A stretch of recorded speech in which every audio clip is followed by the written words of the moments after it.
Welcome to this compilation of 5 deep and disturbing science fiction short stories.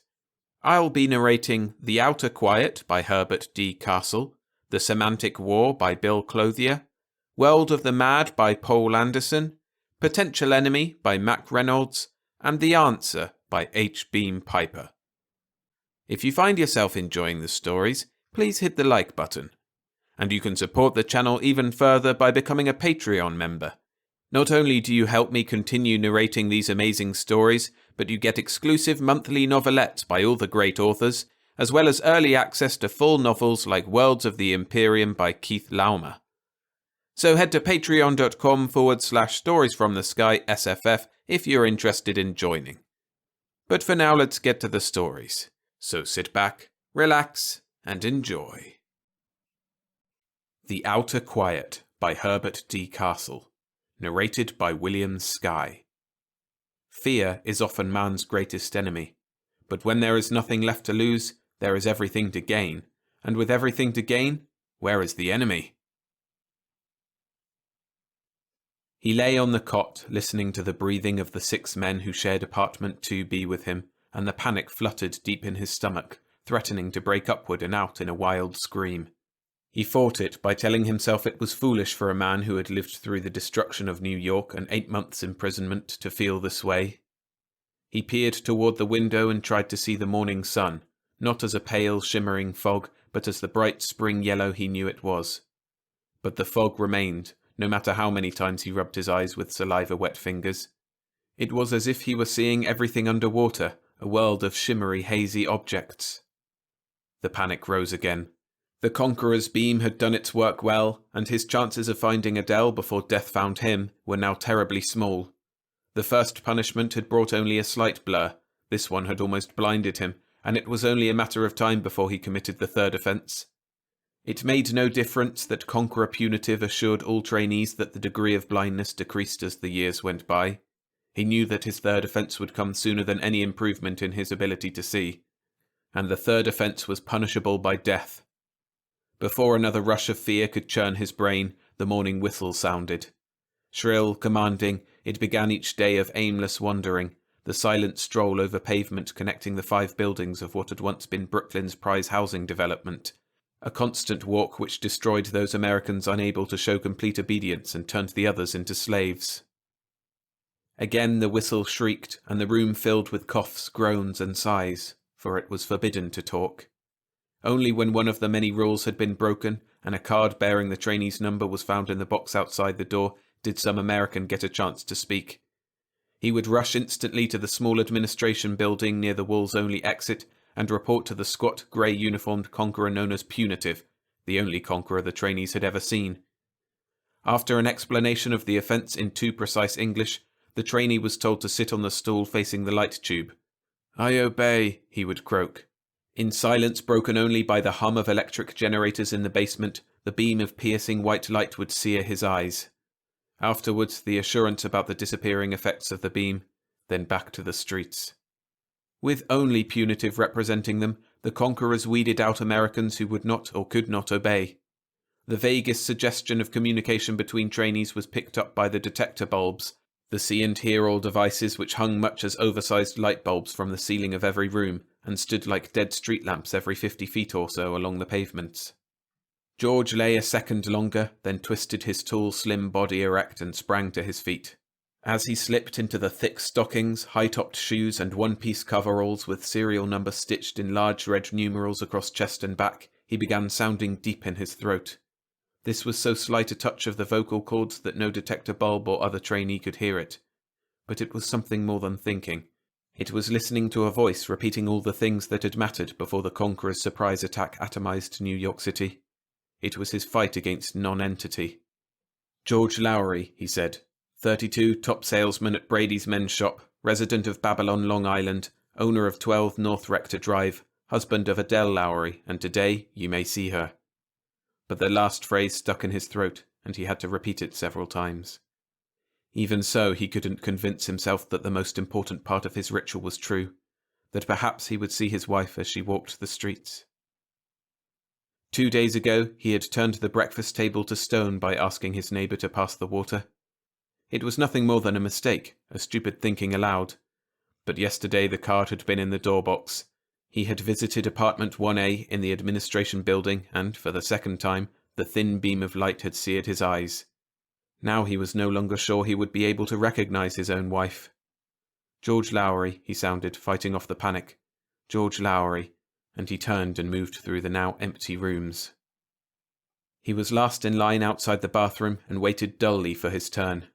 The men in front of him were nothing but tall, short, or in-between nondescripts.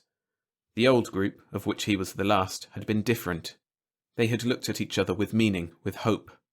After 6 months passed and realization came that no opposition to the conquerors was in sight, they went out in one mad day of talk. He had watched silently, refusing to respond to the suicidal good mornings, pardon me's, and salty discussions of Conqueror Punitive's parentage. Not that life in the project meant anything to him. It was just that he had to see Adele again, to assure himself that she still remembered their life together. If her love had been stamped out, then the conquerors were right in their men live by bread alone theory, and he was only one of a few remaining misfits, a breed as expendable in the battle for survival as the great prehistoric lizards had been. He hadn't been in the bathroom more than 5 minutes when the third whistle sounded. With his beard still wet, he rushed out of the apartment, pausing only to check the empty door box, then ran down 2 flights of stairs to the street. It was windy for a morning in June, and his face felt cold where the damp hair covered it. The conquerors allowed nothing that could be used as a weapon to fall into American hands, but even after 8 months he was still not used to his light brown beard and long shaggy hair. Hurrying through the street following the one-way arrows which kept the trainees moving in the same direction, around and around the project, he felt the panic well up again.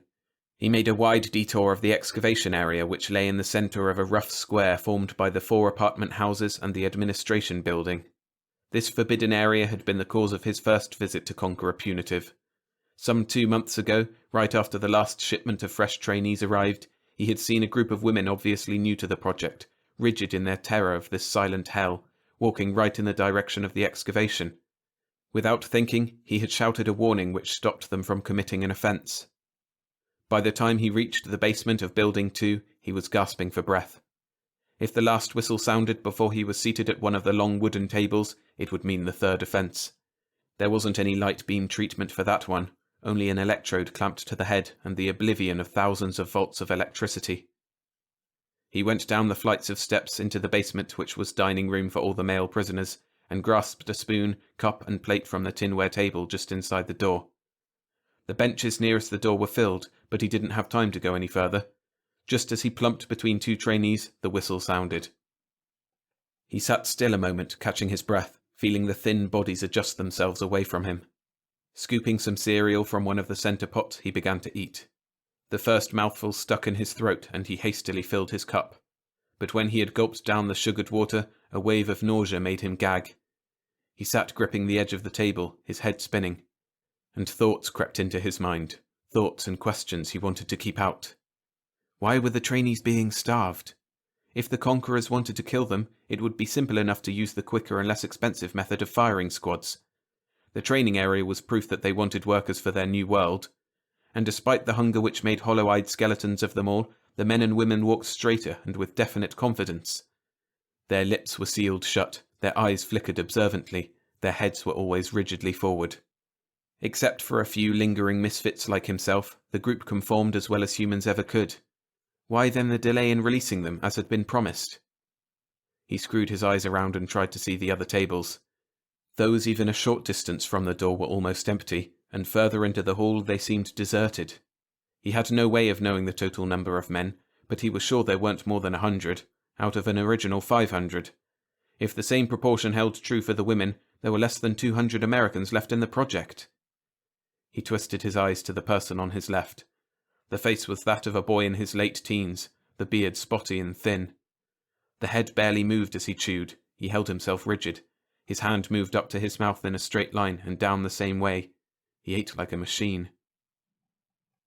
George swung his eyes to the right. Another young machine turned out by the conquerors. But was it only to be starved to death that these men, most of them so young, had obeyed? It made no sense, and this, more than the conformity to slavery, terrified him. But his terror lasted only a moment. What had he to do with whether they lived or died? He was finished. All that mattered was seeing Adele.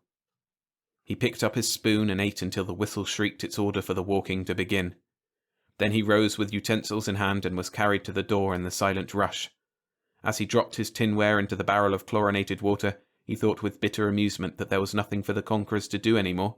Hardly a full day's work for 3 or 4 men in operating the project now. When he walked into the street, the sun was warmer. It was a beautiful day, almost summer, he thought, and he breathed deeply. But the smell of fresh growth was not in the air, only the dusty, burnt odour of the ruined city beyond the walls. The sun grew brighter by the minute, and he found it increasingly more difficult to see. It was as if the rays shattered into blinding blobs as they struck his eyes. Somehow he knew he was using his ears more than ever before. Poor compensation, he thought. There was nothing to hear, no way of finding her by listening. And besides the absence of speech, there was the absence of any sound. He forced himself to place one leg after another, and all the horror in the world crept into his brain. He wanted to turn around and speak to those in back of him, to stop the one-way tide of Stroll and ask some questions. Just when had the last plane blurred by with jets roaring? And when had the conquerors marched outside the wall, boots thudding, rifles clanking on canteen pack and buckle? When was the last atomic blast, a distant rumble causing the ground to tremble beneath the pavement? Months. 2 or even 3, it seemed to him. His long legs faltered, and he almost stumbled. Then he remembered his one purpose and pushed the thoughts from his mind. By alternately hurrying and slowing his steps, he was able to pull alongside some trainees and let others catch up with him. With sidelong glances, he tried to find Adele. He had to see her, to convince himself that she had not forgotten the happy years together. It had been between buildings 3 and 4, the women's living quarters, that he had seen her that first and only time 6 months ago. He was walking quickly and pulled up beside her. One sidelong glance was exchanged, and her face had filled with terror. Then she almost ran from him. He followed, but the weird chase ended after she actually turned to look back. Afraid she might commit further offences in her efforts to avoid him, he had slowed his pace to a crawl and soon lost sight of her after turning a few corners. Now his time was running out, and he had to see her. She should be wiser in the ways of the camp. They could exchange a glance and separate. But that glance would tell him whether or not she too had become a machine. If she's alive, a corner of his brain whispered, but he refused to think of her as being dead. The sun was getting hot, and the faces he looked at were indistinguishable in their blurry outlines. Nausea and dizziness returned, and he could no longer concentrate on his search. It's too late, he thought. The second treatment had finished his chances. He tried thinking of other things, to remember his feelings from the time of the blast to the day he had passed through the new brick wall into the project. But all he got was a blur of fear. Fear then, fear now, and fear until the day they would kill him. "Sick of fear!" a voice rusty from disuse rasped out. "Sick of the whole mess!" It was with a sense of complete surprise that he realized his mouth was open, and it was his own voice shouting. "It's over," he rasped, and turned around to face a startled, thin-faced woman whose blue eyes peered at him, but not with terror. He looked at her, his mouth sagging open. "Over for both of us," she whispered, and moved toward him with arms outstretched and trembling. He tried to turn and run, to save her from further violations, but she grasped his hand. "George," and she was in his arms. "My third offence, when I stopped walking. There's nothing to lose now." The shuffling of feet continued about them as they embraced, and she talked hurriedly, as if afraid that the few hours before the evening meal would not be enough for all she had to say. "I've walked behind you all these months. I was sure you would say something if you saw me, and I didn't want you to be punished. Each moment I waited for the last moment before leaving the women's dining room, until you came by looking for me. Then I'd walk behind you, sometimes within touching distance. Once I had to wait too long, and then I went to punitive for the second time. But it was all for nothing. I hoped you would go free, but it was all for nothing." He kissed her then, and she had to stop. When he took his lips from hers, they both turned to the nearest detector bulb. They were being watched, but what difference did 1,000 violations make now? She was talking again, and actually smiling. "You look distinguished in a beard." He laughed and saw the nearby trainees pick up the forgotten sound. He took her lips back to his own and heard the shuffling feet slow down all around them. And the fear was gone. "Let's go to the excavation," he said. "We'll sit down at the bottom in privacy and talk and laugh. We're free, Adele, and the rest doesn't matter now." He put his arm around her waist and they strolled against the pattern, the rigid walkers parting before them. When they reached the huge pit, he kicked at the off-limits sign and was surprised at how easily it fell. Then he took her hand and moved down the steep, sandy slope.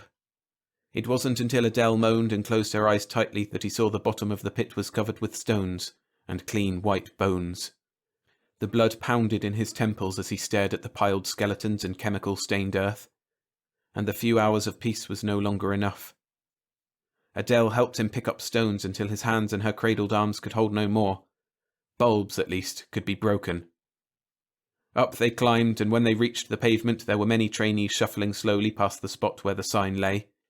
He threw the first stone at a detector bulb while still some distance from it, and his ruined eyes failed him. But the next time he stood directly beneath it, and the shattering of glass seemed as loud as the atomic blast had been. Down the street they went, smashing bulb after bulb, retrieving their missiles so as to have enough to last. And all the trainees moved slowly behind them, on up to the last bulb in front of the administration building. The new sound was a sharp crack, and someone screamed in a rusty voice. He turned to see one of the crowd twitching on the pavement, then followed the faces turned up to Conqueror Punitive's window. There was a shadow there, a shadow with a rifle. "The last bulb," Adele said. "Smash it!" He drew back his arm and the crack of the rifle fire reached him a second after the hot streak creased his shoulder. But he wasn't hurt, and threw the stone. As the glass shattered, there was an eruption of strange language from the building, a terrified shouting. The trainees stopped walking, then broke into frenzied movement and hoarse shouts. They pushed George and Adele aside in pursuit of the grey uniformed figure running toward the gate. The third shot was inside the building, and then the crowd picked up the fleeing conqueror. His screams died quickly. Into the building the Americans poured, shaggy skeletons shrieking hatred. By the time George and Adele followed, men and women stood silently in the rooms and halls. Punitive looked ridiculously small crouched in a corner, his head back, the rifle between his knees with a barrel in his shattered mouth. The total number of grey uniformed bodies was 6, all but Punitive killed by the Americans. But the trainees began to file from the building and run back toward their rooms, for the body in the large room filled with complex electrical equipment was lying in front of a high-powered sending set, a radio whose tubes still glowed red. George looked at the radio, then at Adele. "They sent for help," he whispered. "Soon every American here will be dead, and it's because of us." She didn't answer, and he expected no answer. The room grew dark as they stood looking at the humming set. Then he fumbled over the dials, switched the current off, and led her out into the street. There was no whistle for the evening meal. The streets were empty, and the silence hemmed them in like a solid wall. They walked toward the men's feeding hall. Passing through the hall, they entered the door leading to the kitchen. There were huge electric stoves, and further on, wheat and sugar sacks piled ceiling high. In a large bin, they found various canned goods, the Conqueror's personal food supply. The stoves worked, and Adele found an opener and pots in the glare of the unshaded light bulbs. They ate quickly, soup, meat, several cans of condensed milk. Then they left the basement and walked into the balmy evening air. On the grassy spot in front of the administration building, they loved each other desperately. Afterwards they spoke of God, of what they believed would come after death, and were comforted. But they did not talk of what would happen to the others. That was too painful for words. Before he fell asleep, with Adele breathing regularly beside him, he once again strained his ears to hear something, anything, from outside the wall. Except for the ever-present hum of the oil-fed electric generators in the administration building, there was nothing. Not the bark of a dog, or the scream of a cat, or the clash of inanimate objects. Even the wind was dead. But he was too exhausted for fear, and slipped quickly into sleep. Once during the night, he awoke and raised his head to listen. When he lay back, there was a thought in his mind, both terrible and full of hope. Adele awakened him in the morning. From the sun, he could tell that it was past the time for the first meal. They went to the feeding hall and ate, then returned to the grassy spot. This time they found little to speak of, and sat silently, watching the gate. They watched until the sun dipped low, and shadows engulfed the silent buildings. Then they saw the first trainees slipping toward the feeding hall, the women moving toward the men's section in the need for comfort and protection. When George and Adele arrived in the kitchen, all the Americans were there. The women cooked the meal and whispered among themselves. The men sat talking, following the women with their eyes, trying to forget despair and certain death. They finished eating and sat quietly at the tables, husbands reunited with wives, boys and girls whispering to each other, all unwilling to return to the rooms. George spoke his thoughts. It was hard to speak aloud.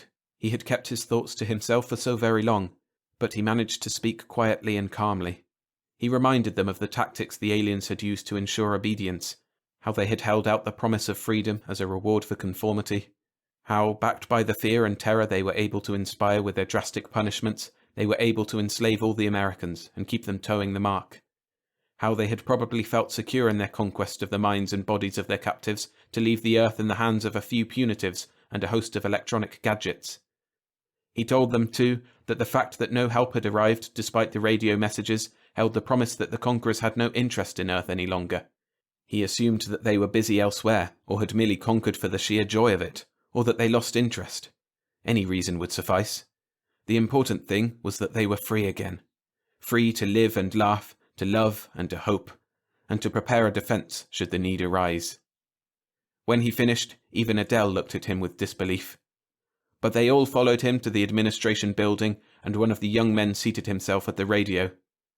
Filling the room and overflowing into the hall, they waited.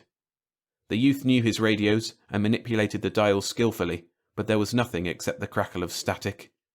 With dread and hope mingled together, George listened to the empty airwaves, to the messages sent out on the sending set, and again to the barren, static response. Then he turned to Adele and smiled weakly. "We've more than Noah had," he said, and held her trembling hand. It was not until 2 days passed and the fuel for the generators had been exhausted that the first search party ventured into the city. The report was one word ringing hollowly in the feeding hall: nothing. Later expeditions utilized automobiles from the city's streets and traveled far out to other states. They returned with several haggard Americans and reports of some few surviving conquerors. They also told of farms heavy with crops and of livestock wandering wild. But there were no large human groups, no signs of organized humanity anywhere in the world. 2 months after George and Adele Lowry's revolt, the trainees left the housing area for the fields where they could raise food and plan their civilization. George rode beside his wife in the lead car. There was no joy or laughter in them, nor would there be for many years. But the wrecked city fell behind, the green and brown of the fields took its place, and somewhere in the motorcade a voice began singing.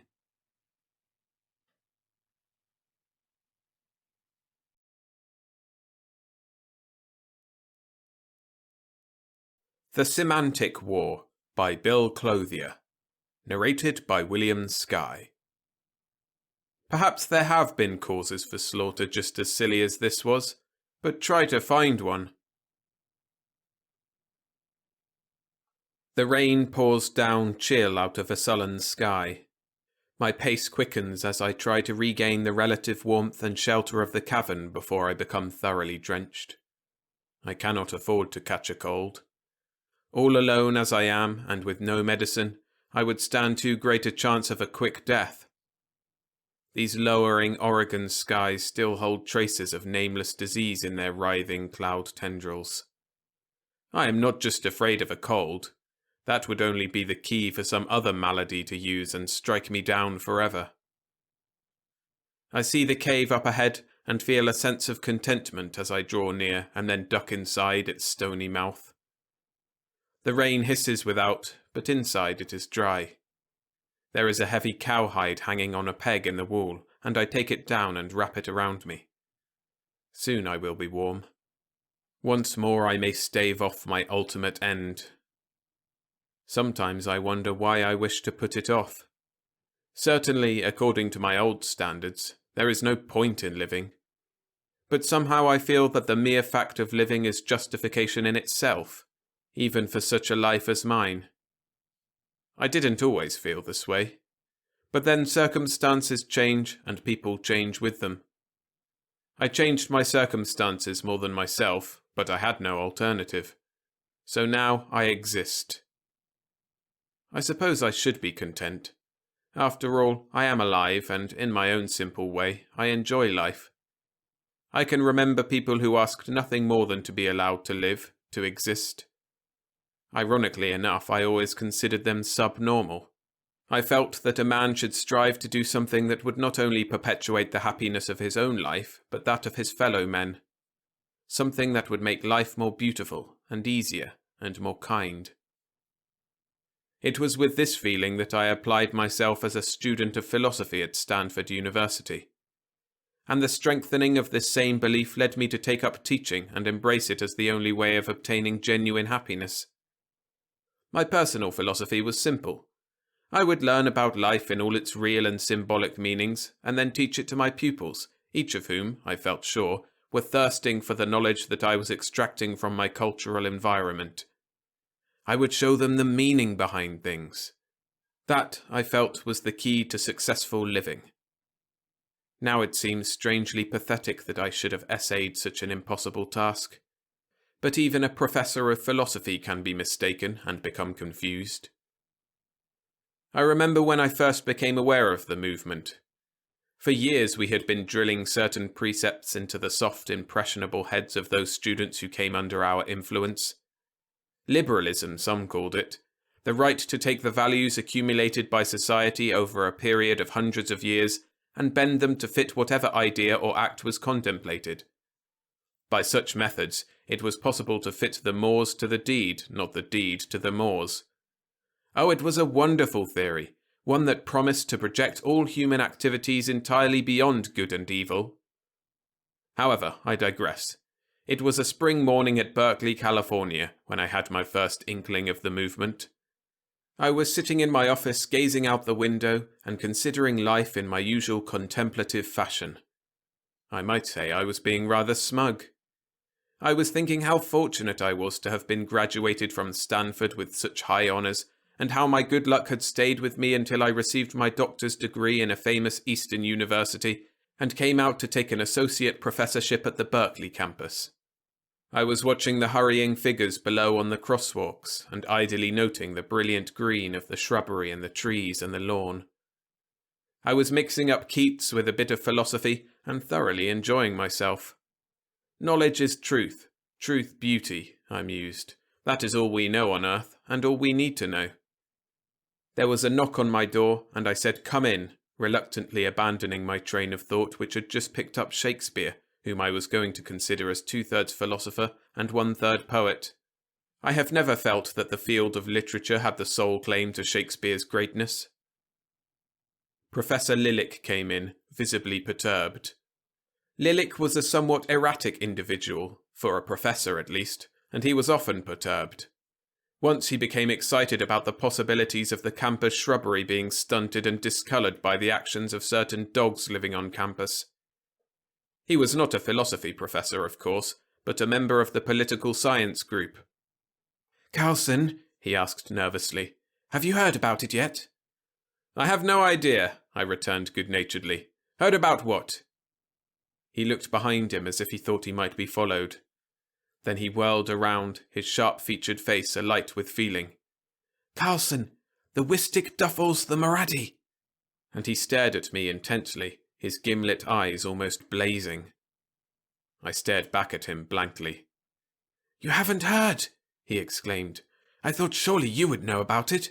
You're always talking about freedom to apply thought for the good of humanity. Well, we're finally going to do something about it. You'll see. Keep your ears open, Carlson." Then he turned and started out of the room. He paused at the threshold and fixed me again with his ferret-like eyes. "The Wistic Duffels the Maradi," he said, and vanished through the door. And that was my first unheeded omen of what was to come. I paid little attention to it. Lilik wasn't the sort of man who inspired attention. As a matter of fact, I considered reporting him to the head of his department as being on the verge of a nervous breakdown. But I didn't. In those days, nervous breakdowns were a common occurrence around college campuses. The educational profession was a very hazardous occupation. One southern university, for example, reported 5 faculty suicides during spring quarter. In the days that followed, however, I began to realize that there was some sort of movement being fostered by the student body. It couldn't be defined, but it could be felt and seen. The students began to form groups and hold meetings, often without official sanction. What they were about could not be discovered, but some of the results soon became evident. For one thing, certain students began to walk on one side of the street, and the other students walked on the other side. The ones who used the north side of the street wore green sweaters with white trousers or skirts, and the south side students wore white sweaters with green trousers or skirts. It even got to the point where those in green sweaters went only to classes in the morning, and those in white attended the afternoon sessions. Then the little white cards began to appear. They were sent through the mail. They were slipped under doorways and in desk drawers. They turned up beside your plate at dinner and under your pillow at night. They were pasted on your front door in the morning, and they appeared in the fly leaves of your books. They were even hung on trees like fruit, and surely no fruit ever spored so queer a seedling. They said either one thing or the other. The Wistic duffles the Moradi, or the Moradi duffles the Wistic. Which card belonged to what group was not immediately clear. It was not until the riots broke out that the thing began to be seen in its proper perspective. And then it was too late. When the first riots started, it was assumed that the university officials and the police could quell it in a very short time. But strangely enough, as additional police were called in, the battle raged even more fiercely. I could see part of the affair from my window, and therefore was able to understand why the increasing police force only added to the turmoil. They were fighting one another, and through the din could be heard the wild shouts of, "The Wistic duffles the Moradi," or "The Moradi duffles the Wistic." The final blow came when I saw the registrar and the dean of men struggling fiercely in one of the hedgerows, and heard the dean of men yell in wild exultation as he brought a briefcase down on the registrar's head, "The Wistic duffles the Moradi!" Then someone broke in through the door of my office. I turned in alarm and saw a huge 3-letter man standing only a few feet from me. He had been in one of my classes. I remembered something about his being the hardest driving fullback on the Pacific coast. He was certainly the dumbest philosophy student I ever flunked. His hair was mussed and he was wild-eyed. He had blood on his face and chest, and his clothes were torn and grass-stained. "The Wistic duffles the Moradi," he said. "Get out of my office," I told him coldly, "and stay out." "So you're on the other side," he snarled. "I hoped you would be." He started toward me, and I seized a bookend on my desk and tried to strike him with it, but he brushed it aside and came on in. His first blow nearly broke my arm, and as I dropped my guard due to the numbing pain, he struck me solidly on the side of the jaw. When I recovered consciousness, I was lying by the side of my desk where I had fallen. My head ached and my neck was stiff. I got painfully to my feet and then noticed the big square of cardboard pinned to the door of my office. It was lettered in red pencil and in past tense said, "The Wistic duffled the Moradi." The uprisings arose spontaneously in all parts of the country.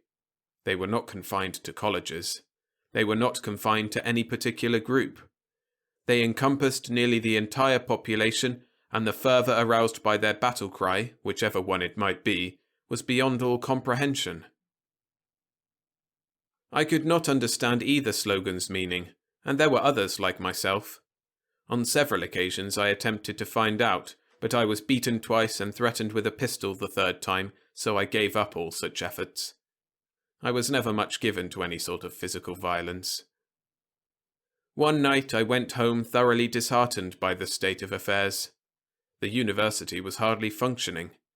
Nearly the entire faculty, including the college president, had been drawn into one camp or the other. Their actions were utterly abhorrent to me. If the professor was a Greentop, or Wistician, he lectured only to Greentops. If he belonged to the Moradians or White Top faction, they were the only ones who could enter his classroom.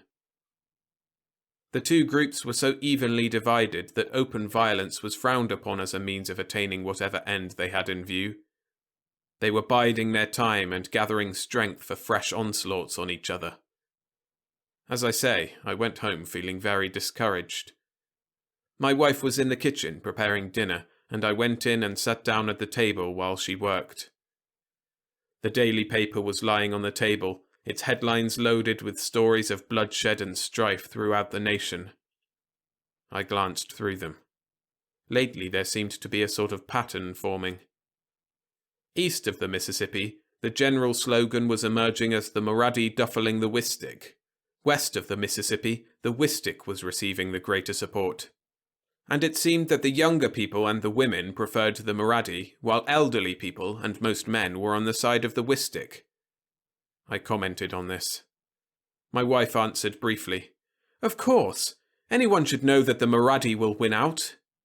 She went on with the preparations for dinner, not looking at me. I sat stunned for a moment. Great God in heaven, not my wife!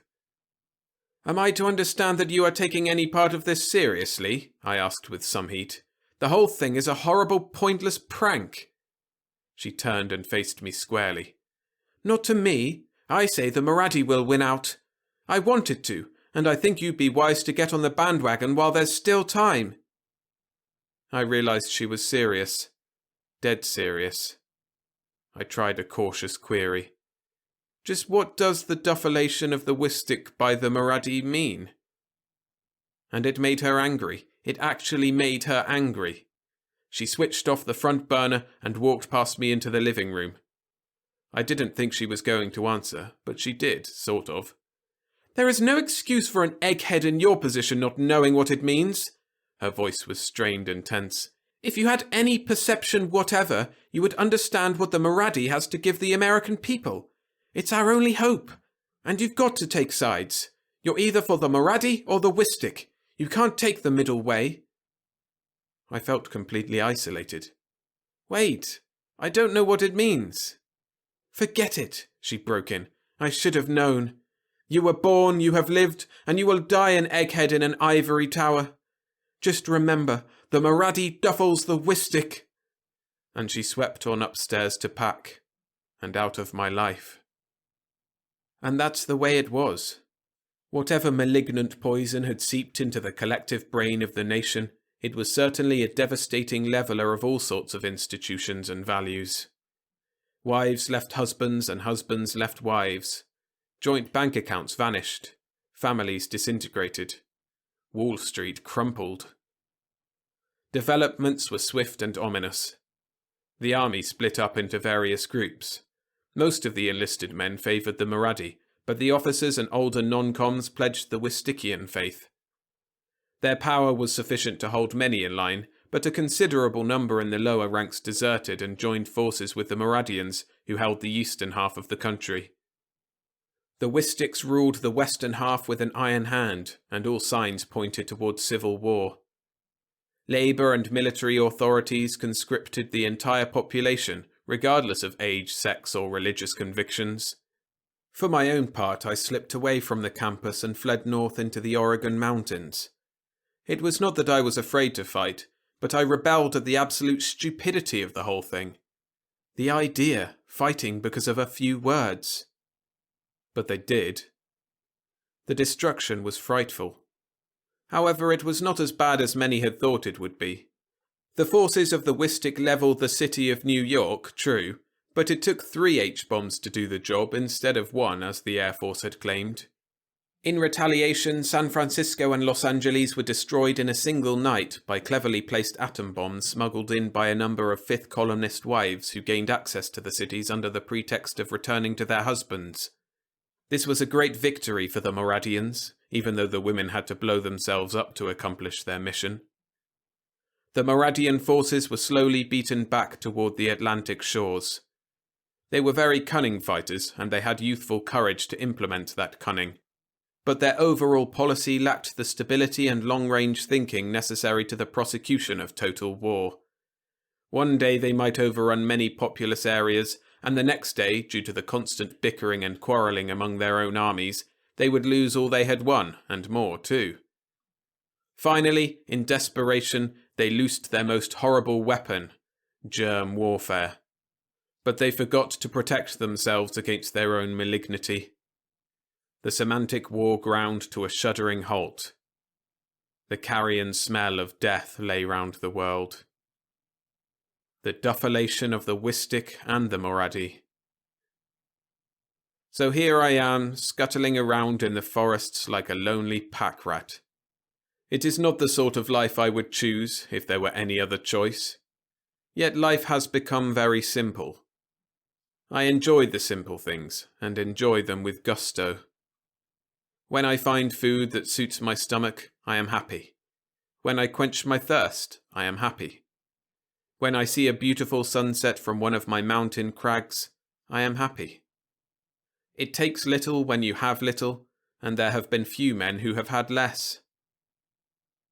Only one thing troubles me. I suppose it doesn't matter, but I go on wondering. I wonder which side was right. I mean, really right.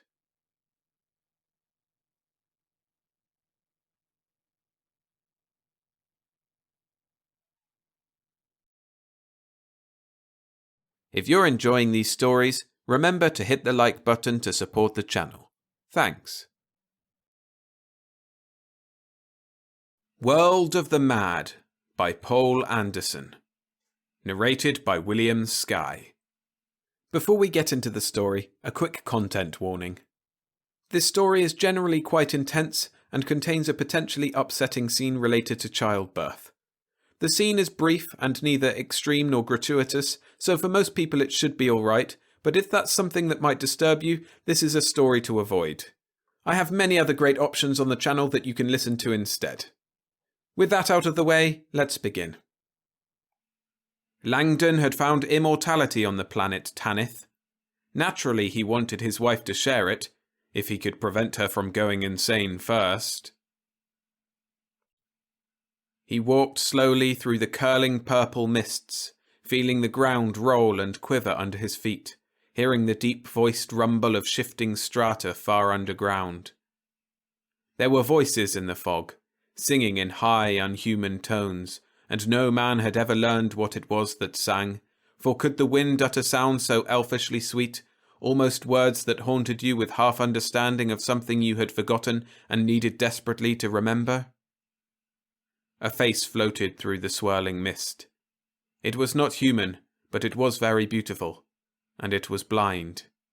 He looked away as it mouthed voiceless murmurs at him. Somewhere a crystal tree was chiming, a delicate pizzicato of glass-like leaves vibrating against each other.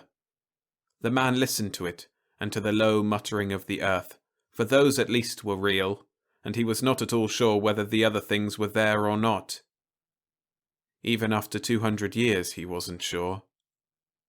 He went on through the mist.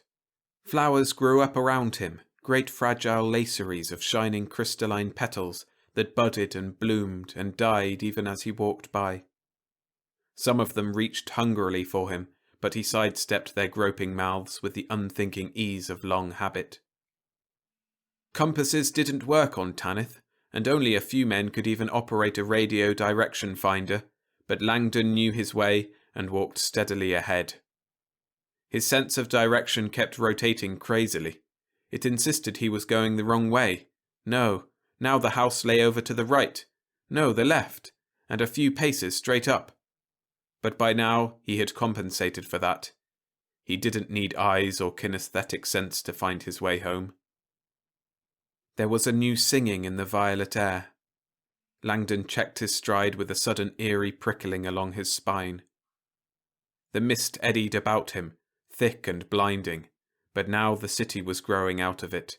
He saw the towers and streets and thronging airways come raggedly into being. Suddenly he stood in the middle of the city. It was complete this time, not the few fragmentary glimpses he ordinarily had. The mist flowed through the ghostly spires and pylons, but somehow he could see anyway. The city lay for kilometers around. It was not a human city. It lay under 3 hurtling moons, lit only by their brilliant silver. But it lived. It pulsed with life about him. The shining dwellers soared past and seemed to leave a trail of little sparks luminous against the night. They were not men, the old folk of Tanith, but they were beautiful. There was no sound. Langdon stood in a well of silence while the city lay around him, and he thought that perhaps he was the ghost, alone and excommunicated on a world which lay beyond even the dreams of man. But that was nonsense, he thought, angry with himself.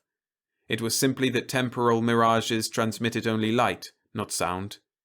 He was here, now, alive, and the city was dust these many million years. 2 dwellers flew past him, male and female with arms linked, laughing soundlessly into each other's golden eyes. The male's great glowing wings brushed through Langdon's body. He stood briefly in a shower of whirling light motes, and they didn't heed him. They didn't know he was there. They were only for each other, those two, and he was a ghost out of an unreal and unthinkably remote future. The mirage faded. Slowly, in bits and patches, it dissolved back into the purple fog. He was alone again. He shivered and hastened his steps homeward. The mist began to break raggedly as he came out of the forest. He went by a lake of life with only a passing glance at the strangeness of the new shapes that seethed and bubbled, rose out of its slime and took shifting form and sank back into chemical disintegration. There was always something new, grotesque and horrible, and sometimes eerily lovely, to be seen at such a place, but spontaneous generation was an old story to Langdon by now, and Eileen was waiting. He came out on the brow of a steep hill that slanted down into the little cup-like valley where he had his dwelling. The hills were blue around it, blue with grass that tomorrow might be gold or green or grey, and the sky was currently blood-red. A grove of feather-like trees hid the house, swaying where there was no wind, and murmuring to each other in their own language, and a few winged things hovered darkly overhead. For a moment, Langdon paused there, savouring the richness of it. This was his home, his land.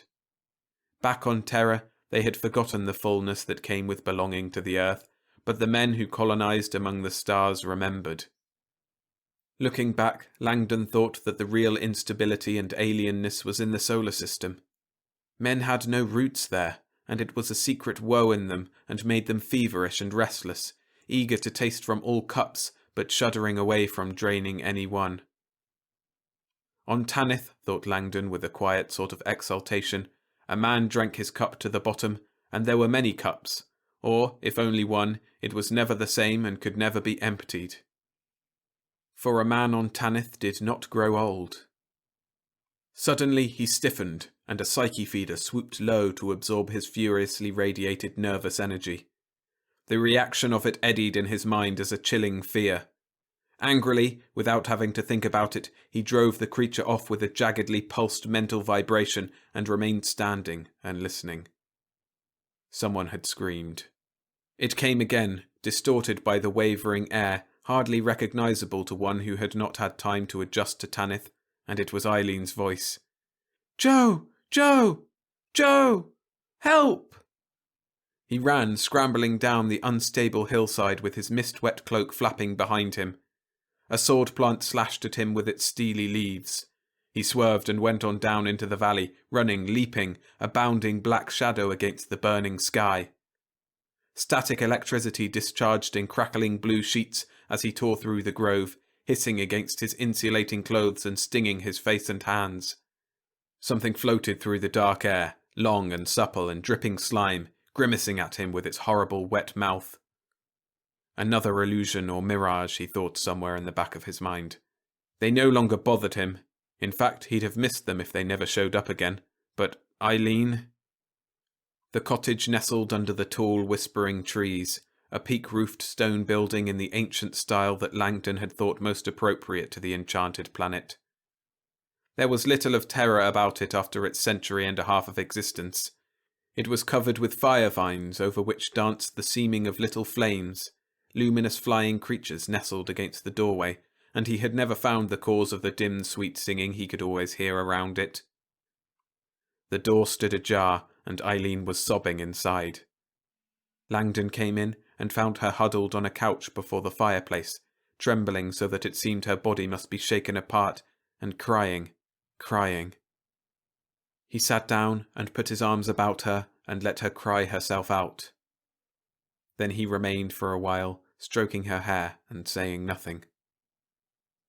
She bit her lip to keep it steady. Her voice was like a small child's, high and toneless and frightened.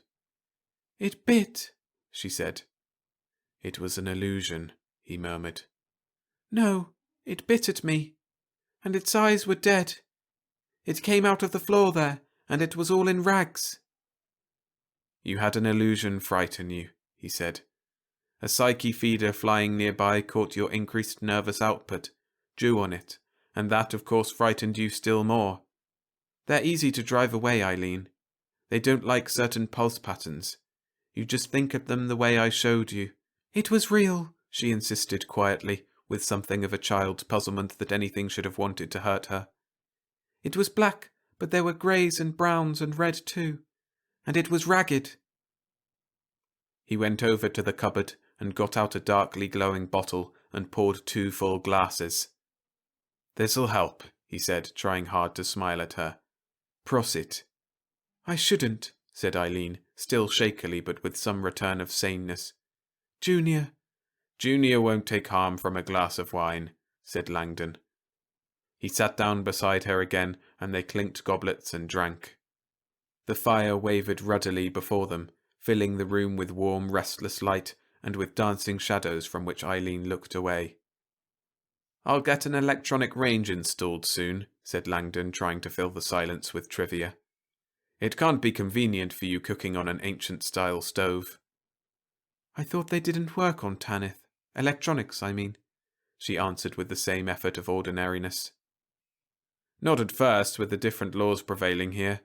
In the first few decades we were forced back to the old chemical techniques like fires.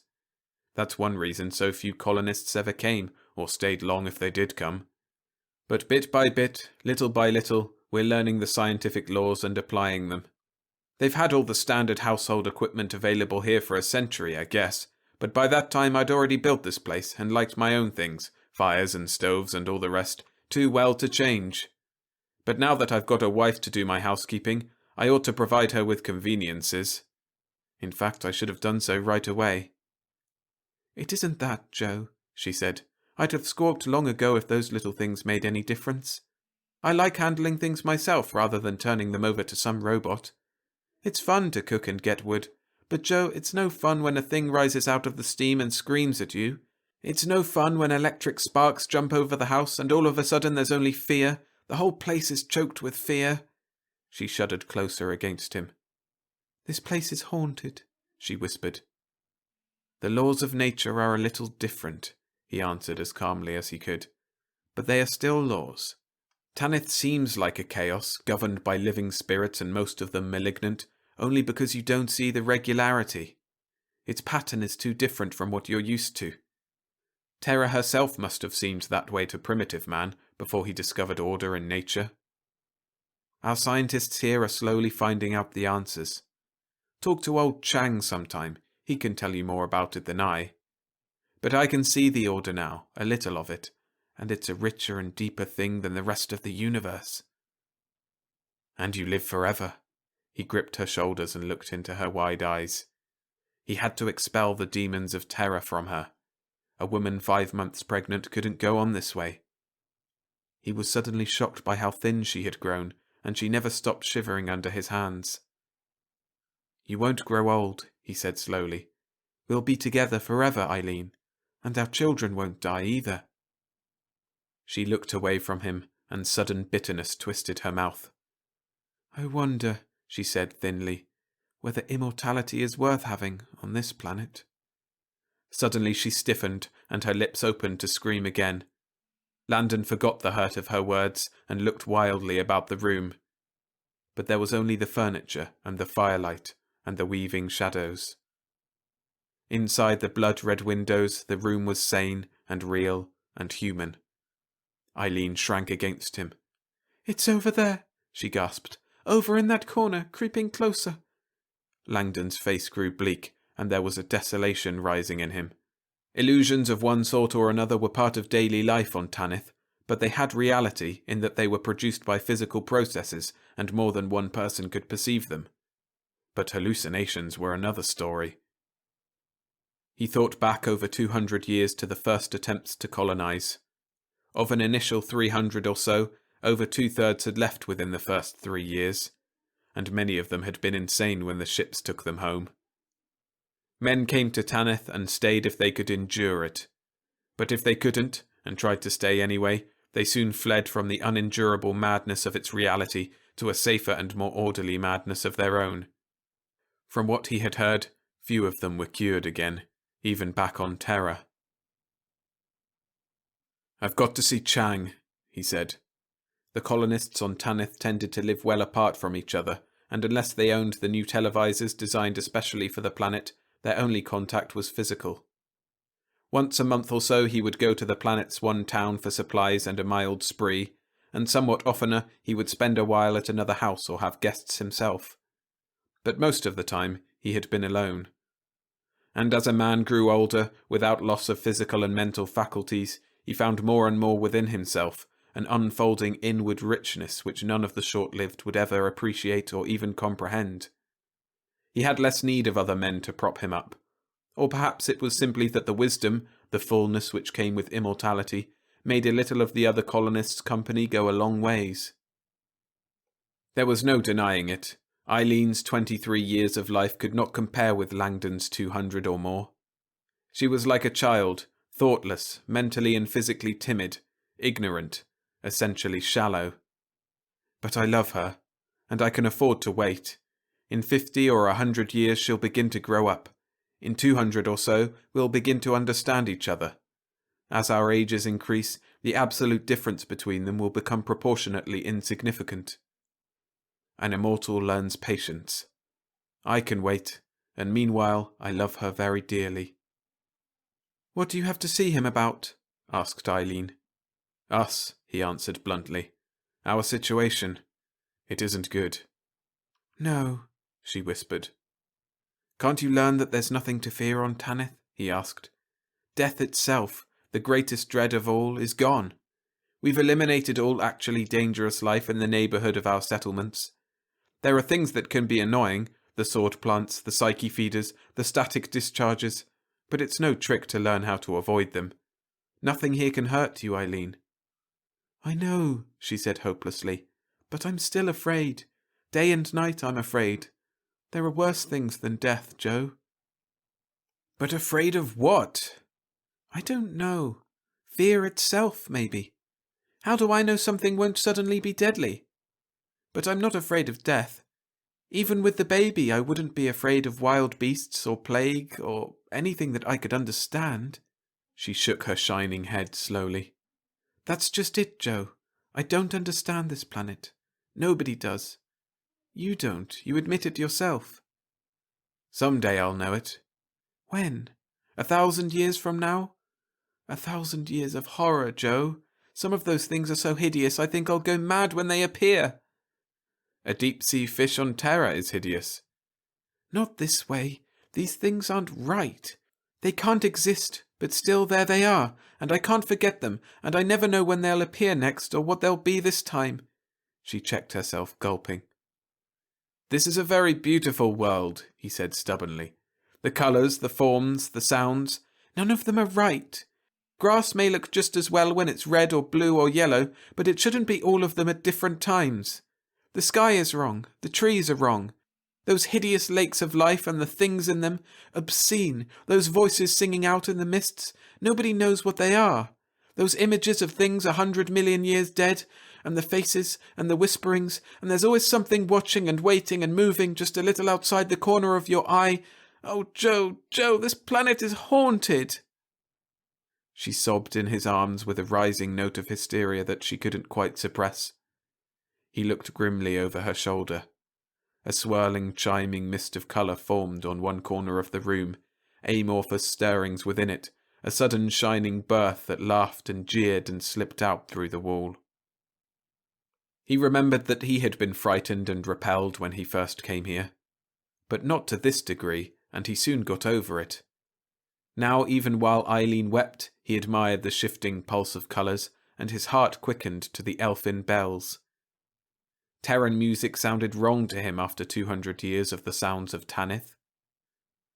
He thought that all those voices and whisperings and singings, sliding up and down an inhuman scale, and the dreams and the visions, had a pattern, an overall immensity which some day he would grasp. And that would be a moment of revelation. He would see and know the wholeness of Tanith, and there would be meaning in it. Not the chaotic jumble of random events which made up the rest of the universe, death-doomed universe tumbling blindly toward a wreck of level entropy and ashen suns, but a glimpse of that ultimate purposefulness which some men called God. Briefly, a temporal mirage showed beyond the window, a fragmentary glimpse of a tower reaching for the sky. And it was no work of man, nor could it ever be, but it was of a heartbreaking loveliness. He wondered about the ancient natives. Had they simply become extinct, reached a point of declining evolutionary efficiency, such as seemed fated for all species, and gone into limbo some millions of years previously? Or had they, perhaps, finally seen the allness of the world and gone elsewhere? Privately, Langdon rather thought it was the latter. World without end. But Eileen was crying in his arms. He kissed her and tasted salt on her lips that trembled under his. Poor kid, and with a baby on the way. Something of the magic of their first days together came back to him. It was a disappointment in love which had sent him to Tanith in the first place, and for all his time here he had lived without that sort of affection. The women of the town served the casual needs of sex, which seemed to become less and less frequently manifest as his own undying personality grew in fullness and self-sufficiency, and that was all. Still, a single man was incomplete. And a year ago one of the few colony ships landed, and Eileen had been aboard, and a forgotten springtime stirred within him. Now, well. She released herself, smiling with unsteady lips. "I'll be all right now, dear," she said. "Let's go." "I have to talk this matter over privately with Chang. His wife can take care of Eileen. Certainly I can't leave her here alone." But sooner or later he would have to. It wasn't only that he had to go out and oversee some of the fields on which grew the native plants whose secretions, needed by Terran chemistry, gave them their livelihood. Solitude and long walks through the misty forests and over the whispering hills had become virtual necessities to him.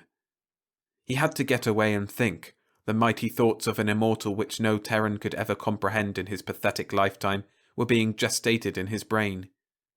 Slowly, piece by piece, the coherent philosophy which is necessary for sanity was coalescing within him, and he was gathering into himself the essence of Tanith.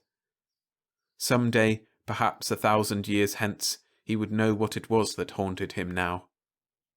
He could not suppress a feeling of annoyance, however. Eileen had had over a year to adjust now, and she was getting worse instead of better. A brief sojourn in utter alienness might be merely pleasing and interesting, but over a long time one either got used to it or... She'd have to learn, have to accept the sanity of Tanith and know it for a deeper and more real one than the sanity of terror. Others had done it. Why couldn't she? Chang Simon and his wife lived several 100 kilometers away, an hour's flight by air jet. Their spacious house lay amid lawns and trees sloping down to a broad river. It held a serenity and graciousness which terror had forgotten. Langdon was always glad to be there, and even Eileen seemed to be soothed. She had screamed once on the flight over, when the sky had suddenly seethed with hell-blue flame, and she was still trembling when they arrived. Their hostess took her off for one of those mysterious private conferences between women which no merely male creature will ever understand, and Langdon and Chang sat out on the veranda and talked.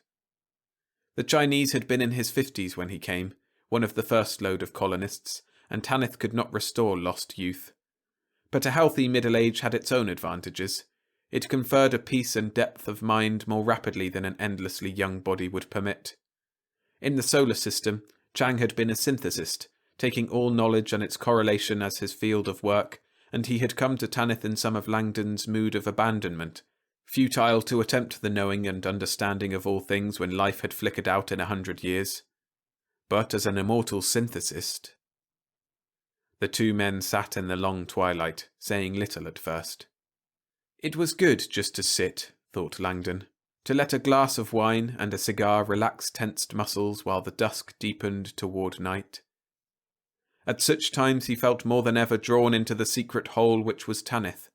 Almost, it seemed, he was on the verge of that revelation, of seeing the manifold aspects of reality gather themselves into one overwhelming entity of which he would be an integral part. The philosophers and mystics of terror had sought such identification, and the scientists were still striving to build a unified picture of the cosmic whole. Here, in this environment, and with all the ages before him, a man had a chance to reach that ancient goal, intellectual understanding and emotional integration. Someday. The twilight was deep and blue and full of flitting ghostly lights.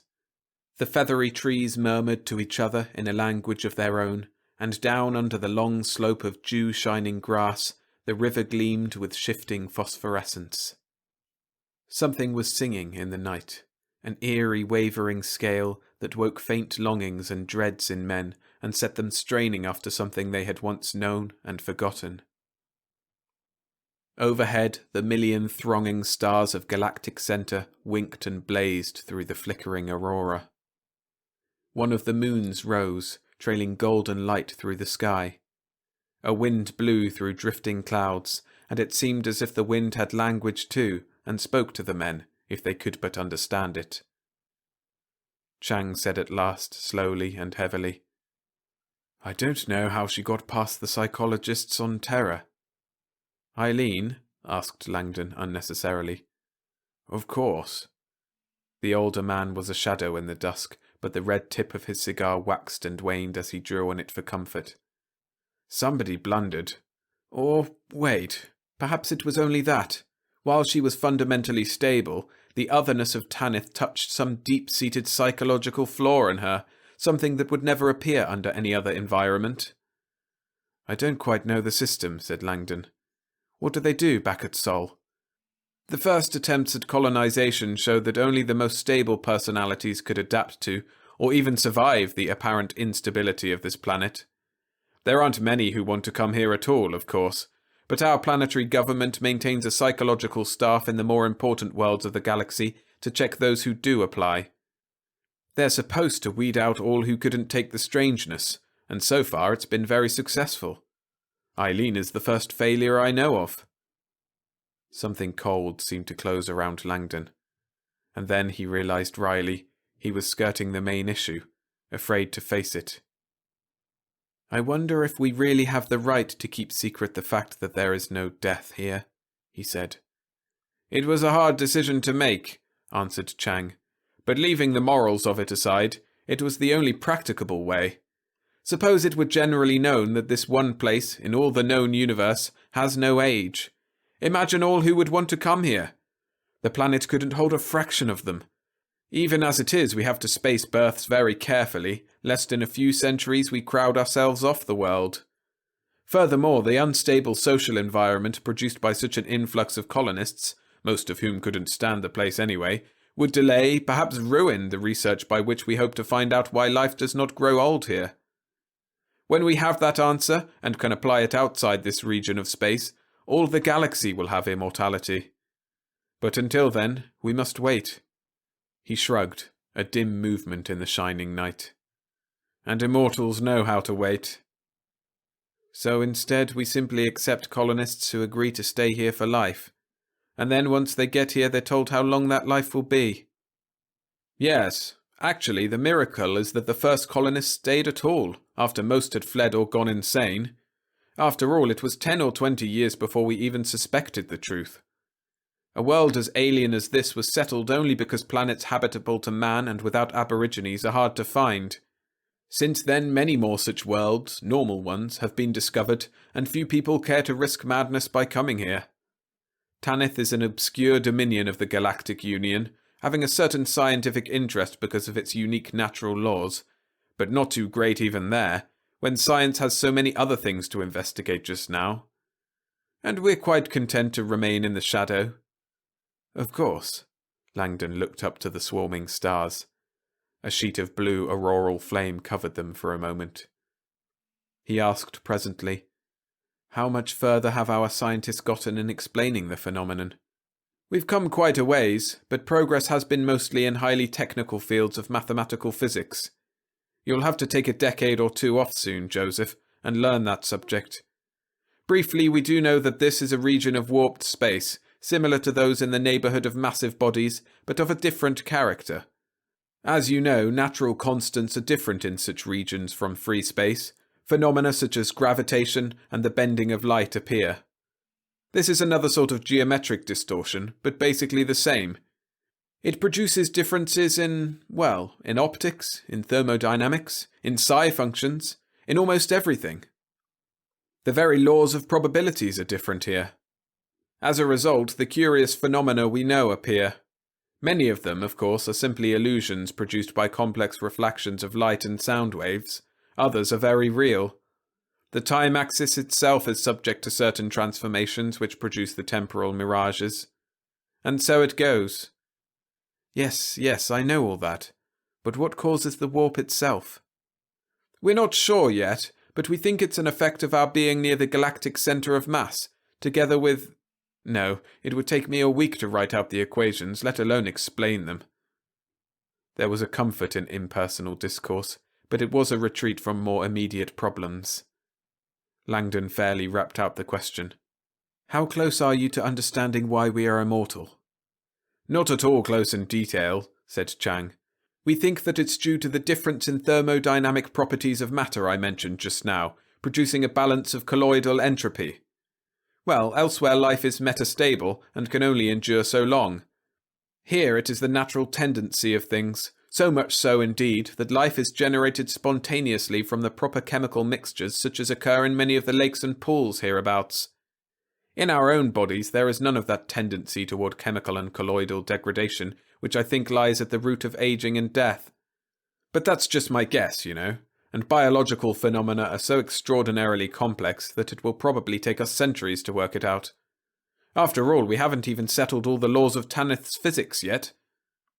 "Several centuries. And there is no other planet where this might also happen?" "None have been found, and on the basis of our theory, I'm inclined to believe that Tanith is unique in the galaxy, perhaps in the universe." Langdon was aware of Chang's speculative gaze on him. "And if there were others, they'd be just as foreign to Terra." "I see." Langdon looked away down to the streaming silver gleam of the river. There was a ring of little lights dancing on the lawn.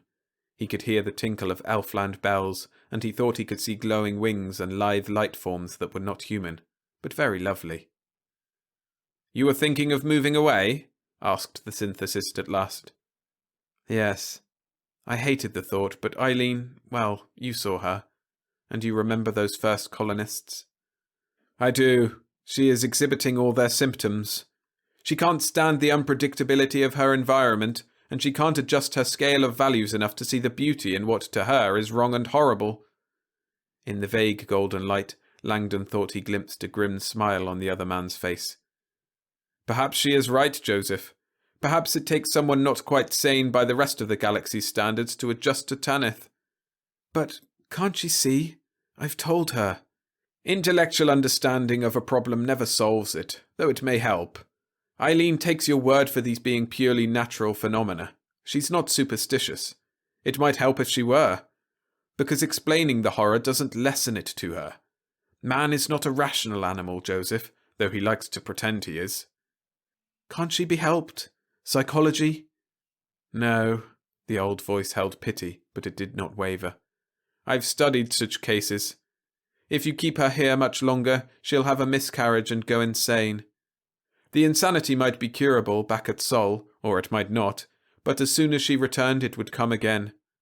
Not that she could ever stand to come back. She is inherently unable to adapt herself to an utterly foreign environment. You'll have to send her home, Joseph. Soon." "But she's my wife." Chang said nothing. A shining golden head swooped past in the darkness, laughing at them, and the laughter was visible as red pulses in the night. There came a step on the veranda. Langdon turned and saw Chang's wife coming out with Eileen. The girl walked more steadily now. In the dim radiance from the window, her face was calmer than it had been for some time, and for an instant there was a flood of love and joy and relief within Langdon. Chang was wrong. Eileen would learn. She was already starting to learn. Tonight was the turning point. Tanith would take her to itself, and they would be together forever. "Eileen," he said very softly, and got up and walked toward her. "Eileen, darling." The atmosphere trembled between them. She saw the flesh run from his bones. It was a skull that grinned at her, shining evilly green against the dark, and the sounds that rasped from it were the mouthings of nightmare.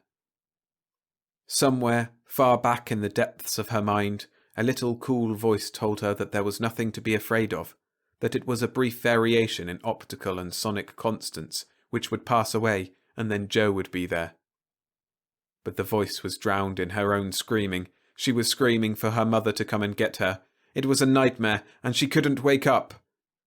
Langdon ran toward her, with the rags of flesh hanging from his phosphorescent bones, until Chang grabbed him back with a violence he had never known to be possible in the old man.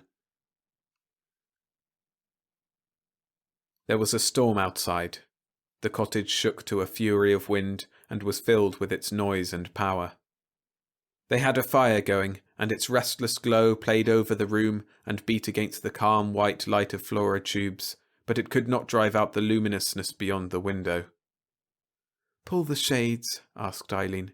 "Please, Joe." He looked away from the window where he stood staring out at the storm. Fire sleeted across the landscape, whirling heatless flames that hissed and crackled around the wind-tossed trees, red and blue and yellow and icy white. The wind roared and boomed, with a hollow voice that seemed to shout words in some unknown tongue, and from behind the curtain of flaming rain there was the crimson glow of an open furnace. As if, thought Langdon, as if the gates of hell stood open just beyond the hills. "It won't hurt us," he said. "It's only a matter of phosphorescence and static discharges." "Please, Joe." Her voice was very small in the racket of wind. He shrugged and covered the wild scene. He used to like to go out in firestorms, he remembered. Their blinding berserk fury woke something elemental in him, and he would go striding through them like a god shouting back at the wind. Well, it wouldn't be long now. The Betelgeuse Queen was due in a couple of days on the intragalactic orbit that would take her back to Sol. Eileen didn't have long to wait. He took a moody turn about the room. His wife had been very quiet since her collapse of a week ago. Too quiet. He didn't like it. She looked wistfully up at his tall form.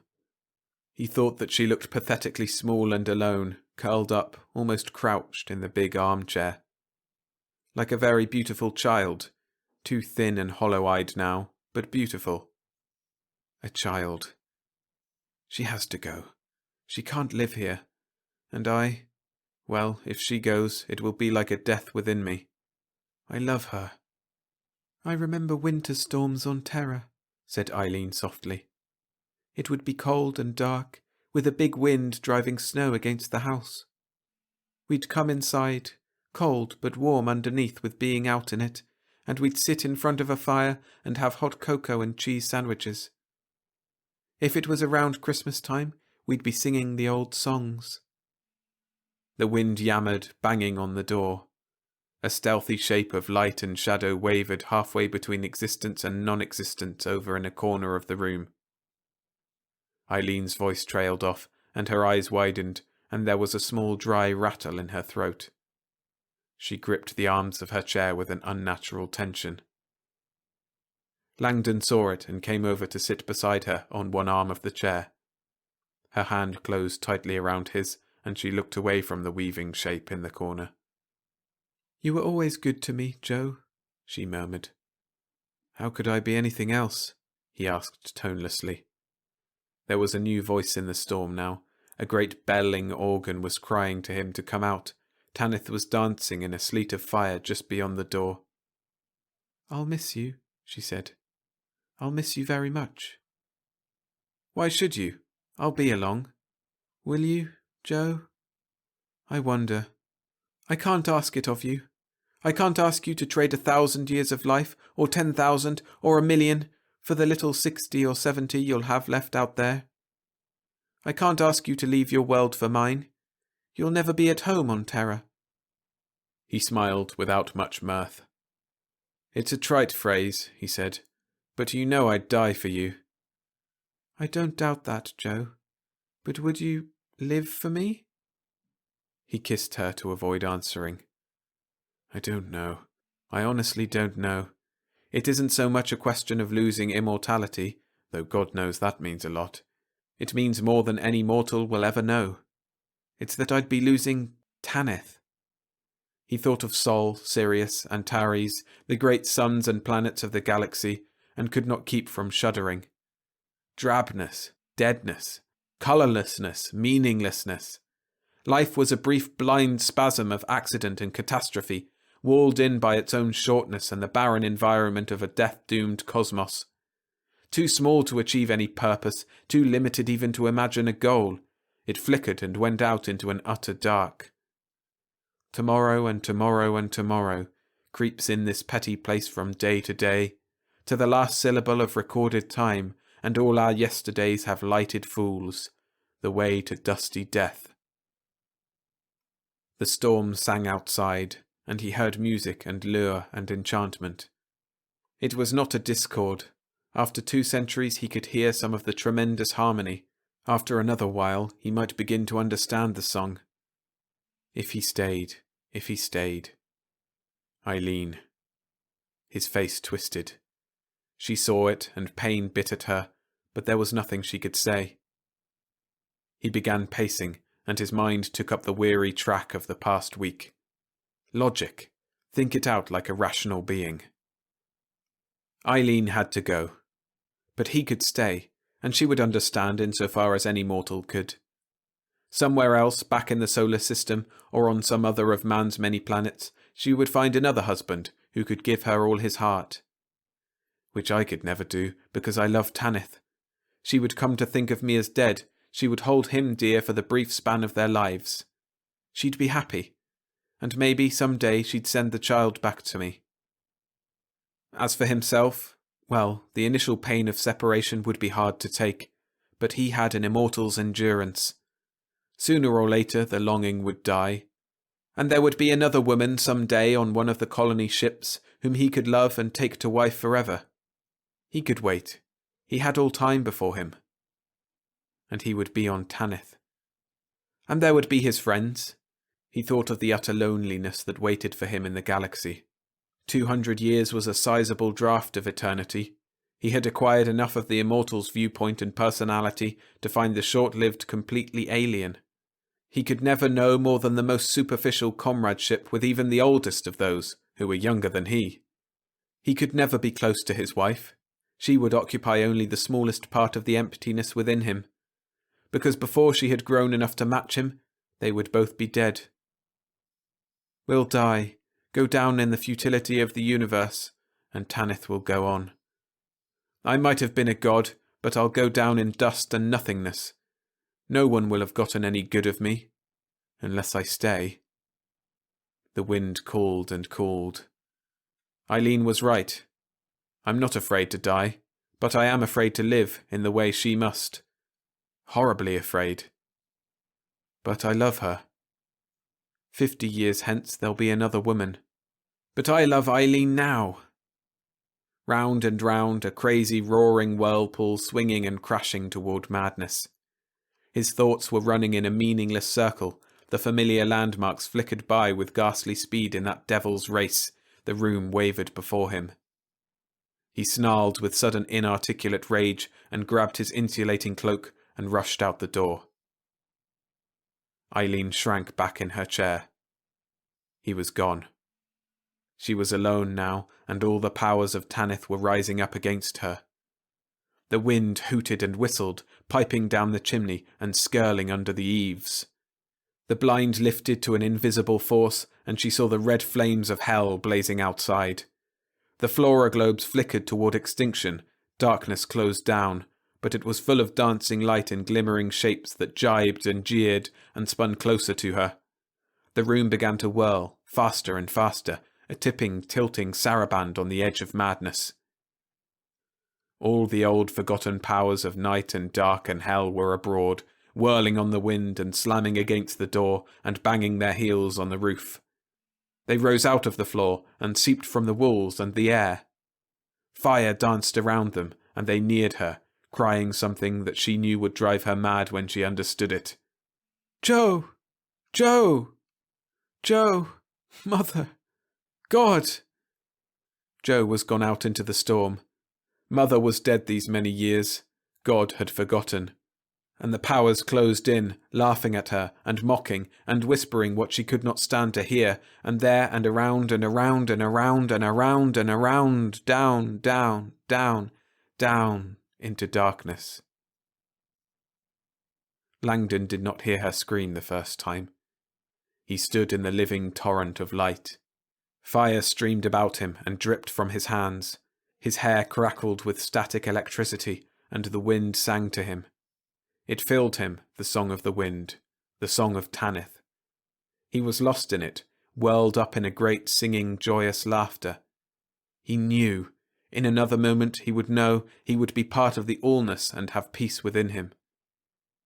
Fire, wind, the slender graceful trees laughing as the flames leaped around them, a great exultant chant from the living forests and the dancing hills, a glimpse of an ancient Tanithian across many million years, flying in the storm with the red and gold and blue and bronze rushing off his wings. Tanith! Tanith! Tanith! Tanith, I love you. I am part of you. I can never go. This is the thing other men do not know. More than immortality, more than all the mighty dreams you give us, there is yourself. A day on Tanith is more than a lifetime on Terra, but they will never know that because they have never felt it. The strong love of a man for his home. But this is passion. It is the whole of life, and Tanith gives it back. Here, and here alone, is meaning and beauty, and an unending splendid horizon. Here alone a man can belong. See that bird with wings like molten silver? The second scream was wordless and crazy and horrible, but the dying fragment of his own name went through him like a knife. For the barest instant, he stood there while the storm roared about him and the fire rushed over the world. Then, quite simply, he ran back into the house.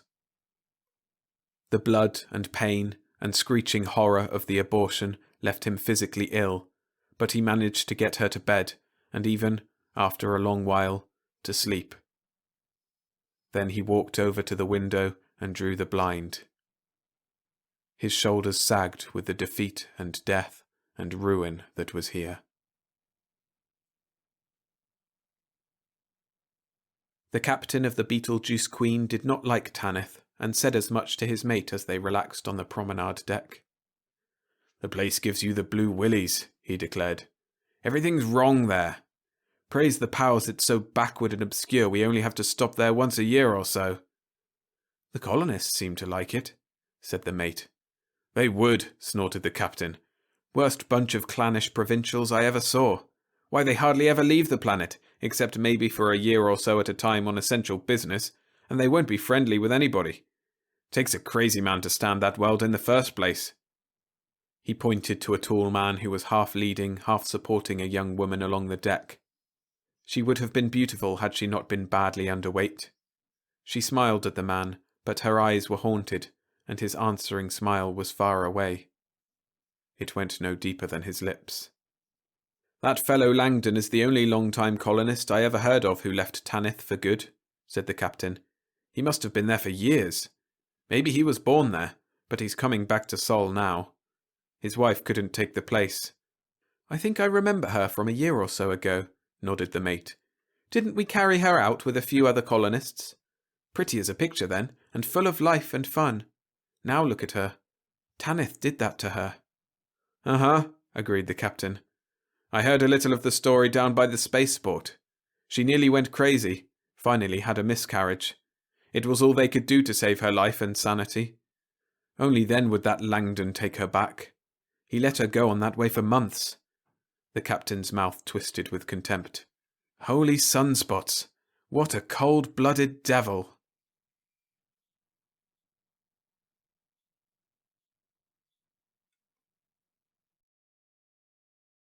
Remember, you can show your support for the channel by hitting the like button.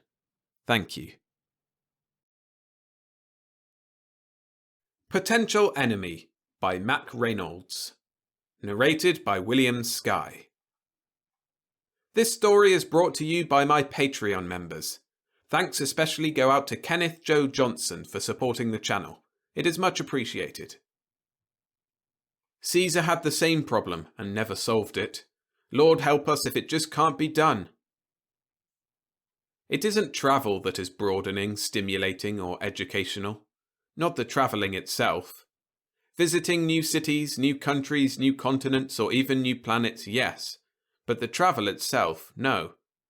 Be it by the methods of the 20th century, automobile, bus, train, or aircraft, or be it by spaceship, travel is nothing more than boring. Oh, it's interesting enough for the first few hours, say. You look out the window of your car, bus, train, or airliner, or over the side of your ship, and it's very stimulating. But after that first period, it becomes boring, monotonous, sameness to the point of redundance. And so it is in space. Markham Gray, freelance journalist for more years than he would admit to, was en route from the Neptune satellite Triton to his home planet Earth, mistress of the solar system. He was seasoned enough as a space traveller to steel himself against the monotony, with cards and books, with chess problems and wiretapes, and even with an attempt to do an article on the distant Earth base from which he was returning for the Space Traveller Digest. When all these failed, he sometimes spent a half hour or so staring at the vision screen, which took up a considerable area of one wall of the lounge. Unless you had a vivid imagination of the type which had remained with Markham Gray down through the years, a few minutes at a time would have been enough. With rare exception, the view on the screen seemed almost like a still, a velvety blackness with pinpoints of brilliant light, unmoving, unchanging. But even Markham Gray, with his ability to dream and to discern that which is beyond, found himself twisting with ennui after 30 minutes of staring at endless space. He wished that there was a larger number of passengers aboard.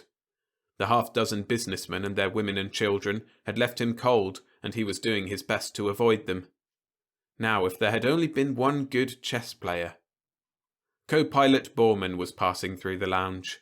He nodded to the distinguished elderly passenger, flicked his eyes quickly, professionally, over the vision screen, and was about to continue on his way. Gray called idly, "Hans! I thought the space patrols very seldom got out here." "Practically never, sir," the other told him politely, hesitating momentarily. Part of the job was to be constantly amiable, constantly watchful of the passengers out here in deep space. They came down with space cafard at the drop of a hat. Markham Gray reminded Borman of pictures of Benjamin Franklin he'd seen in history books, and ordinarily he didn't mind spending a little time now and then talking things over with him. But right now he was hoping the old duffer wasn't going to keep him from the game going on forward with Captain Post and the steward. "Just noticed one on the screen," the elderly journalist told him easily. The co-pilot smiled courteously. "You must have seen a meteorite, sir. There aren't any." Markham Gray flushed. "I'm not as complete a space neophyte as your condescending air would indicate, Lieutenant. As a matter of fact, I'll stack my space months against yours any day." Borman said soothingly, "It's not that, sir. You've just made a mistake. If a ship was within reasonable distance, the alarms would be sounding off right now. But that's not all either. We have a complete record of any traffic within a considerable distance, and I assure you that—" Markham Gray pointed a finger at the lower left-hand corner of the screen. "Then what is that, Lieutenant?" he asked sarcastically. The smile was still on the co-pilot's face as he turned and followed the direction of the other's finger. The smile faded. "I'll be a Macron," he blurted. Spinning on his heel, he hurried forward to the bridge, muttering as he went. The older man snorted with satisfaction. Actually, he shouldn't have been so snappy with the young man. He hated to admit he was growing cranky with age. He took up his half-completed manuscript again. He really should finish this article, though Space knew he hadn't enough material for more than a few paragraphs. Triton was a barren satellite if he'd ever seen one, and he had. He had almost forgotten the matter 10 minutes later when the ship's public address system blurted loudly, "Battle stations! Battle stations! All crew members to emergency stations! All passengers immediately to their quarters. Battle stations. Battle stations? Markham Gray was vaguely familiar with the fact that every solar system spacecraft was theoretically a warcraft in emergency, but it was utterly fantastic that... He heaved himself to his feet, grunting with the effort, and, disregarding the repeated command that passengers proceed to their quarters, made his way forward to the bridge, ignoring the hysterical confusion in passengers and crew members hurrying up and down the ship's passageways. It was immediately obvious, there at the craft's heart, that this was no farce, at least not a deliberate one. Captain Roger Post, youthful officer in command of the Nueve Los Angeles, Lieutenant Hans Bormann, and the 2 crew members on watch were white-faced and shaken, momentarily confused in a situation which they had never expected to face. The 2 officers stood before the bridge vision screen watching, wide-eyed, that sector of space containing the other vessel. They had enlarged it 100-fold. At the elderly journalist's entrance, the skipper had shot a quick, irritated glance over his shoulder and had begun to snap something. He cut it off. Instead, he said, "When did you first sight the alien ship, Mr. Gray?" "Alien?" "Yes, alien. When did you first sight it? It is obviously following us in order to locate our home planet." There was extreme tension in the captain's voice. Markham Gray felt cold fingers trace their way up his back. Why, I must have noticed it several hours ago, Captain." "But an alien? He peered at the enlarged craft on the screen. "Are you sure, Captain? It seems remarkably like our own. I would say—" The captain had spun back around to stare at the screen again, as though to reassure himself of what he had already seen. "There are no other ships in the vicinity," he grated, almost as though to himself. "Besides that, as far as I know, and I should know, there are no Earthcraft that look exactly like that. There are striking similarities, I'll admit, to our St. Louis-class scouts, but those jets on the prow, there's nothing like them, either in existence or projected." His voice rose in an attempt to achieve decisiveness. "Lieutenant Bormann, prepare to attack!" Suddenly the telviz blared. "Calling the Nueve Los Angeles. Calling the Nueve Los Angeles. Be unafraid.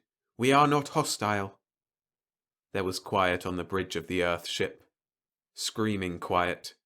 It was seemingly hours before they had recovered even to the point of staring at one another. Hans Bormann gasped finally, unbelievingly. "How could they possibly know the name of our ship? How could they possibly know the Ameringlish language?" The captain's face was white and frozen. He said so quietly that they could hardly make it out. "That's not all. Our alarms still haven't been touched off, and our estimators aren't functioning. We don't know how large they are, nor how far away. It's unheard of. Somehow they've completely disrupted our instruments." Markham Gray followed the matter with more than average interest after their arrival at New Albuquerque Spaceport. Not that average interest wasn't high. Finally, man had come in contact with another intelligence. He had been dreading it, fearing it for decades. Now it was here. Another lifeform had conquered space and seemingly had equipment, in some respects at least, superior to humanity's. The court-martial of Captain Roger Post had been short and merciless. Free access to the trial had been given to the press and telviz systems, and the newscasts had carried it in its entirety, partially to stress to the public mind the importance of the situation, and partially as a warning to other spacemen. Post had stood before the raised dais upon which were seated Subspace Com Mitchell and 4 other high-ranking officers, and heard the charge read: failure to attack the alien craft, destroy it, and thus prevent the aliens, wherever they might be from, returning to their own world and reporting the presence of man in the galaxy. Markham Gray, like thousands of others, had sat on the edge of his chair in the living room of his small suburban home and followed the trial closely on his telviz. Subspace Com Mitchell had been blunt and ruthless. He had rapped out, bitingly, "Roger Post, as captain of the Nueve Los Angeles, why did you not either destroy the alien craft, or, if you felt it too strong for your ship, why did you not blast off into space, luring it away from your home planet?" Post said hesitantly, "I didn't think it necessary, sir. His attitude was, well, of peace. It was as if we were 2 ships that had met by chance and dipped their flags in the old manner and passed on to their different destinations. They were even able to telviz us a message." The subspace com snapped. That was undoubtedly a case of telepathy. The alien is equipped in some manner to impose thoughts upon the human brain. You thought the Telvis was used. Actually, the alien wasn't speaking Amer English. He was simply forcing thoughts into your minds. Markham Gray, watching and listening to this over his set, shook his head in dissatisfaction. As always, the military mind was dull and unreceptive. The ridiculousness of expecting Post to blast off into space in an attempt to fool the other craft in regard to his home planet was obvious. The whole affair had taken place within the solar system. Obviously the alien would know that one of Sol's 9 major planets was mankind's home. Finding out which one wouldn't be too difficult a job. Roger Post was saying hesitantly. Then it is assumed that the alien craft wasn't friendly? Subspacecom Mitchell indicated his disgust with an impatient flick of his hand. Any alien is a potential enemy, Post. That should be elementary. And a potential enemy is an enemy in fact. Even though these aliens might seem amiable enough today, how do we know they will be in the future, possibly in the far future? There can be no friendship with aliens. We can't afford to have neighbours. We can't afford to be encircled by enemies. Nor even friends? Captain Post had asked softly. Mitchell glared at his subordinate. That is what it amounts to, Captain. And the thing to remember is that they feel the same way. They must. They must seek us out and destroy us completely and as quickly as possible. By the appearance of things, and partially through your negligence, they've probably won the first round. They know our location. We don't know theirs. The Supreme Commander of Earth Space Forces dropped that point. Let us go back again. When you received this telepathic message, or whatever it was, what was your reaction? Did it seem friendly, domineering, or what? Roger Post stood silent for a moment. Finally, he answered, Sir, I still think it was the Telvis rather than a telepathic communication, but the tone of voice seemed to give me the impression of pitying. Pitying? Mitchell ejaculated. The captain was nervous but determined. Yes, sir. I had the distinct feeling that the being that sent the message felt sorry for us. The Subspacecom's face had gone red with indignation. It was 3 years before another of the aliens was sighted.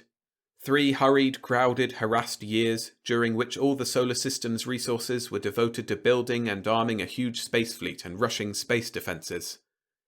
The total wars of the 20th century paled in comparison to the all-out efforts made to prepare for this conflict. The second view of the alien ship was similar to the first. This time the Pendleton, a 4-man scout returning to the Venus base after a patrol in the direction of Sirius, held the intruder in its viewer for a full 5 minutes. Once again, no estimation of its distance nor size could be made. All instruments pertaining to such detection seemed to fail to function properly. And again the alien had sent a message, seemingly, at least, by Telvis. We are no danger to you, mankind. Seek your destiny in peace. Your troubles are from within. The Pendleton would have attempted to follow the strange craft, but her fuel tanks were nearly dry, and she had to proceed to Venus. Her captain's report made a sensation. In a way, the whole business had been a good thing for Markham Gray. As a freelancing journalist, he'd had a considerable advantage. First, he was more than usually informed on space travel and problems relating to it. Second, he had been present at, in fact had made himself, the first sighting of the aliens.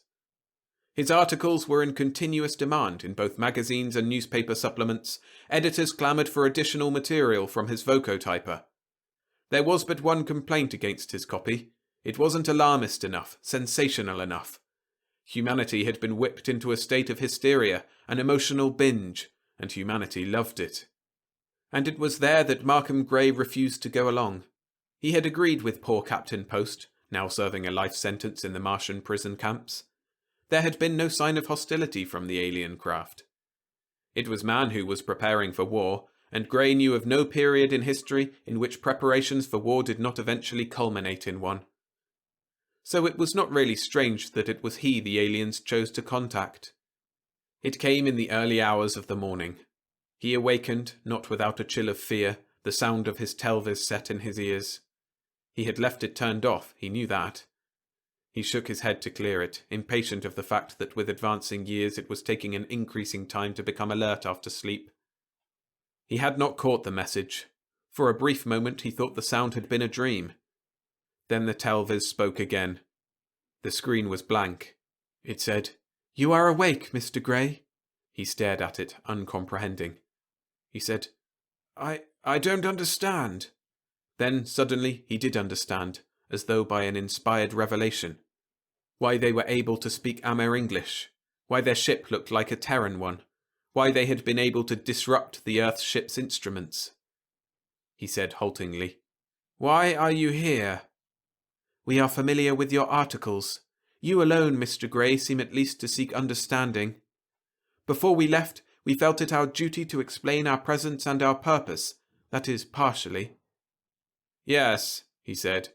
Then, in an attempt to check the conclusion at which he had just arrived, he added, "You are going from the solar system, leaving your home for a new one." There was a long silence. Finally, "As we said, we were going to explain partially our presence and purpose, but obviously you know more than we had thought. Would you mind revealing the extent of your knowledge?" Grey reached to the foot of the bed and took up his nightrobe, partly because it was chilly, partly to give himself time to consider his answer. Perhaps he shouldn't have said that. He was alone in this small house. He had no knowledge of their intentions toward him. But he had gone too far now. He said, "Not at all. I am not sure of where we stand, but things should be much clearer shortly. First of all, your spaceships are tiny, probably less than 10 pounds. "About 4, Mr. Grey." "Which explains why our instruments did not record them. The instruments weren't disrupted. Your ships were really too small to register. That's where we made our first mistake. We assumed, for no valid reason, that you were approximately our own size. We were willing to picture you as non-human and possessing limbs, organs, and even senses different from ours, but we have pictured aliens, as we've been calling you, as approximately our own size. Actually, you must be quite tiny." "Quite tiny, Markham Grey, although of course the way we think of it is that you are quite huge." He was becoming more confident now. Widely awake, it was less strange to hear the words come from his commonplace home-model Telviz set.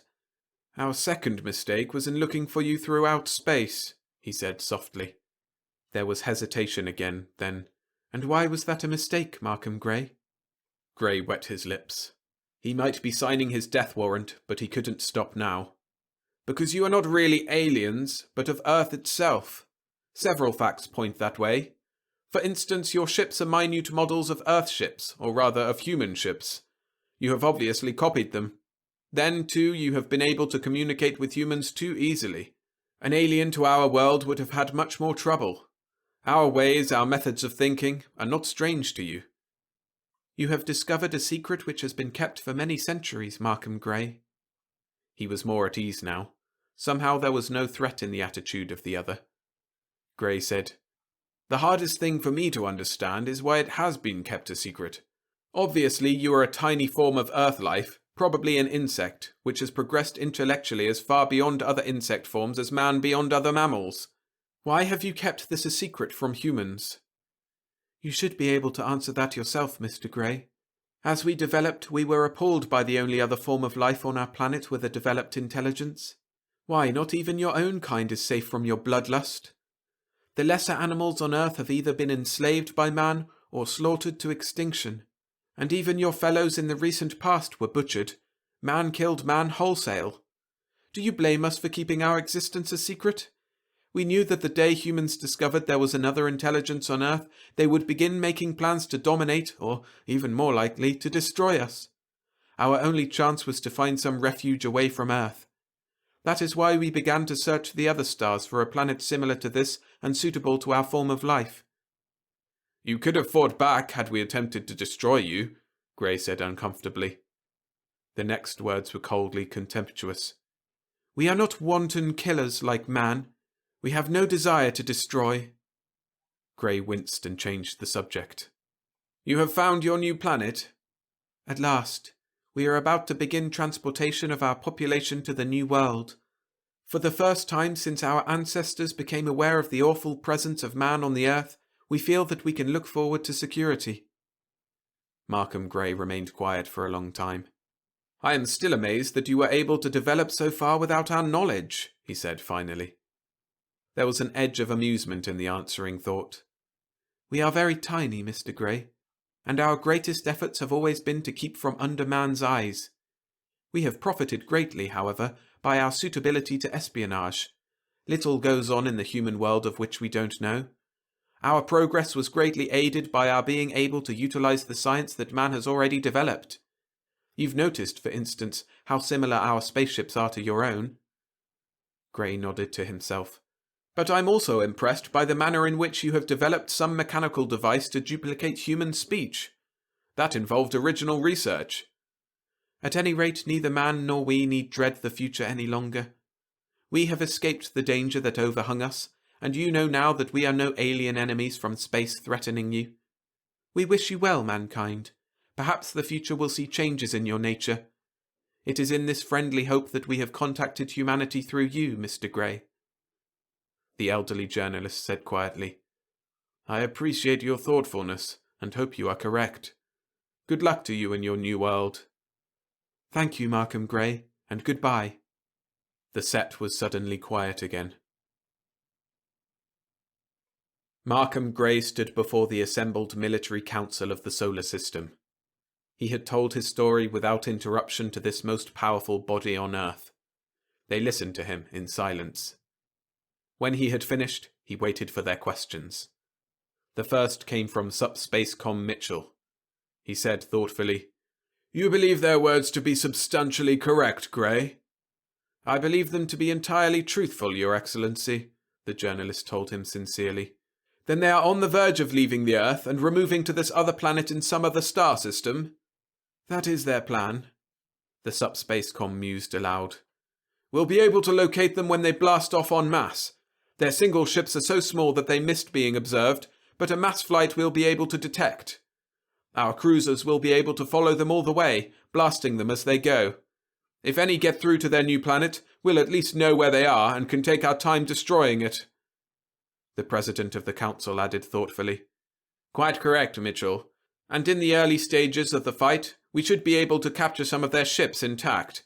As soon as we find what kind of insect they are, our bacteriologists will be able to work on a method to eliminate any that might remain on Earth. Markham Gray's face had paled in horror. But why? He blurted.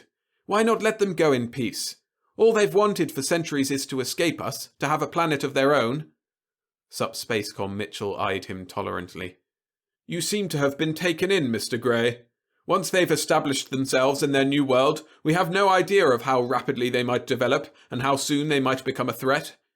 Even though they may be peaceful today, they are potential enemies tomorrow.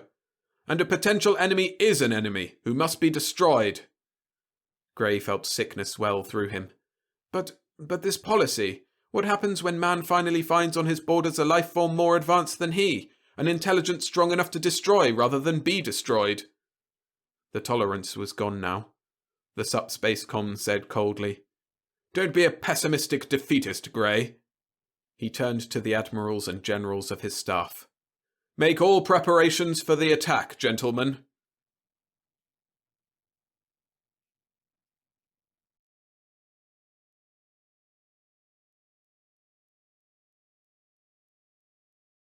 The Answer by H. Beam Piper.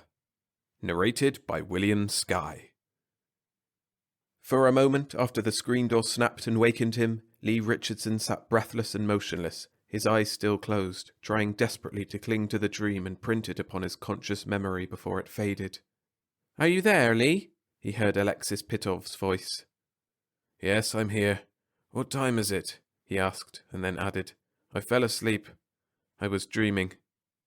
It was all right. He was going to be able to remember. He could still see the slim woman with the greying blonde hair playing with the little dachshund among the new fallen leaves on the lawn. He was glad they'd both been in this dream together. These dream glimpses were all he'd had for the last 15 years, and they were too precious to lose. He opened his eyes. The Russian was sitting just outside the light from the open door of the bungalow, lighting a cigarette. For a moment he could see the blocky, high-cheeked face, now pouched and wrinkled, and then the flame went out and there was only the red coal glowing in the darkness. He closed his eyes again, and the dream picture came back to him, the woman catching the little dog and raising her head as though to speak to him. Plenty of time yet. Pitov was speaking German instead of Spanish, as they always did between themselves. They're still counting down from -3 hours. I just phoned the launching site for a jeep. Eugenio's been there ever since dinner. They say he's running round like a cat looking for a place to have her first litter of kittens." He chuckled. This would be something new for Eugenio Galvez, for which he could be thankful. "I hope the generators don't develop any last-second bugs," he said. "We'll only be a mile and a half away, and that'll be too close to 50 kilos of negamatter if the field collapses." "It'll be all right," Pitov assured him. "The bugs have all been chased out years ago." "Not out of those generators in the rocket. They're new." He fumbled in his coat pocket for his pipe and tobacco. "I never thought I'd run another nuclear bomb test as long as I lived." "Lee," Pitov was shocked. "You mustn't call it that. It isn't that at all. It's purely a scientific experiment." "Wasn't that all any of them were? We made lots of experiments like this back before 1969. The memories of all those other tests, each ending in an Everest-high mushroom column, rose in his mind. And the end result? The United States and the Soviet Union blasted to rubble, a whole hemisphere pushed back into the Dark Ages, 250 million dead, including a slim woman with greying blonde hair and a little red dog, and a girl from Odessa whom Alexis Pitov had been going to marry. Forgive me, Alexis. I just couldn't help remembering. I suppose it's this shot we're going to make tonight. It's so much like the other ones before—" he hesitated slightly. "Before the Auburn bomb." There, he'd come out and said it. In all the years they'd worked together at the Instituto Argentino de Ciencia Física, that had been unmentioned between them. The families of hanged cutthroats avoid mention of ropes and knives. He thumbed the old-fashioned American lighter and held it to his pipe. Across the veranda, in the darkness, he knew that Pitov was looking intently at him. "You've been thinking about that lately, haven't you?" the Russian asked, and then, timidly, "Was that what you were dreaming of?" "Oh no, thank heaven." "I think about it too, always. I suppose—" He seemed relieved, now that it had been brought out into the open and could be discussed. "You saw it fall, didn't you?" "That's right. From about 30 miles away. A little closer than we'll be to this shot tonight. I was in charge of the investigation at Auburn until we had New York and Washington and Detroit and Mobile and San Francisco to worry about. Then what had happened to Auburn wasn't important anymore. We were trying to get evidence to lay before the United Nations. We kept at it for about 12 hours after the United Nations had ceased to exist." "I could never understand about that, Lee. I don't know what the truth is. I probably never shall. But I know that my government did not launch that missile. During the first days after yours began coming in, I talked to people who had been in the Kremlin at the time. One had been in the presence of Klizenko himself when the news of your bombardment arrived. He said that Klizenko was absolutely stunned. We always believed that your government decided upon a preventive surprise attack and picked out a town, Auburn, New York, that had been hit by one of our first retaliation missiles and claimed that it had been hit first." He shook his head. "Auburn was hit an hour before the first American missile was launched. I know that to be a fact. We could never understand why you launched just that one, and no more until after ours began landing on you, why you threw away the advantage of surprise and priority of attack." "Because we didn't do it, Lee." The Russian's voice trembled with earnestness. "You believe me when I tell you that?" "Yes, I believe you. After all that happened, and all that you and I and the people you worked with and the people I worked with and your government and mine have been guilty of, it would be a waste of breath for either of us to try to lie to the other about what happened 15 years ago. He drew slowly on his pipe. "But who launched it then? It had to be launched by somebody." "Don't you think I've been tormenting myself with that question for the last 15 years? Pitov demanded. "You know, there were people inside the Soviet Union, not many, and they kept themselves well hidden, who were dedicated to the overthrow of the Soviet regime. They, or some of them, might have thought that the devastation of both our countries and the obliteration of civilization in the Northern Hemisphere would be a cheap price to pay for ending the rule of the Communist Party." "Could they have built an ICBM with a thermonuclear warhead in secret?" he asked. There were also fanatical nationalist groups in Europe, both sides of the Iron Curtain, who might have thought our mutual destruction would be worth the risks involved. "There was China and India.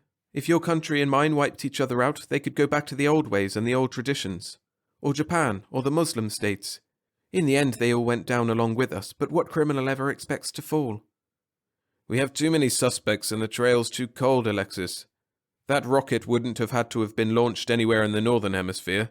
For instance, our friends here in the Argentine have been doing very well by themselves since El Coloso del Norte went down. And there were the Australians picking themselves up bargains in real estate in the East Indies at gunpoint, and there were the Boers trekking north again in tanks instead of ox wagons, and Brazil with a not too implausible pretender to the Braganza throne, calling itself the Portuguese Empire and looking eastward. And, to complete the picture, here were Professor Dr. Lee Richardson and Comrade Professor Alexis Petrovich Pitov getting ready to test a missile with a matter annihilation warhead. No, this thing just wasn't a weapon. A jeep came around the corner, lighting the dark roadway between the bungalows, its radio on and counting down. 22 minutes. 21:59, 58, 57. It came to a stop in front of their bungalow at exactly minus 2 hours 21 minutes 54 seconds. The driver called out in Spanish, "Dr. Richardson, Dr. Pitov, are you ready?" "Yes, ready, we're coming." They both got to their feet, Richardson pulling himself up reluctantly. The older you get, the harder it is to leave a comfortable chair. He settled himself beside his colleague and former enemy, and the jeep started again, rolling between the buildings of the living quarters area and out onto the long straight road across the pampas toward the distant blaze of electric lights.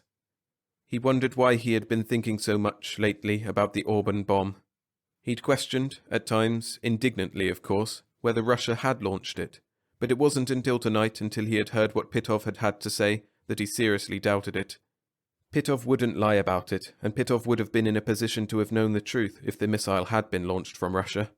Then he stopped thinking about what was water, or blood, a long time over the dam.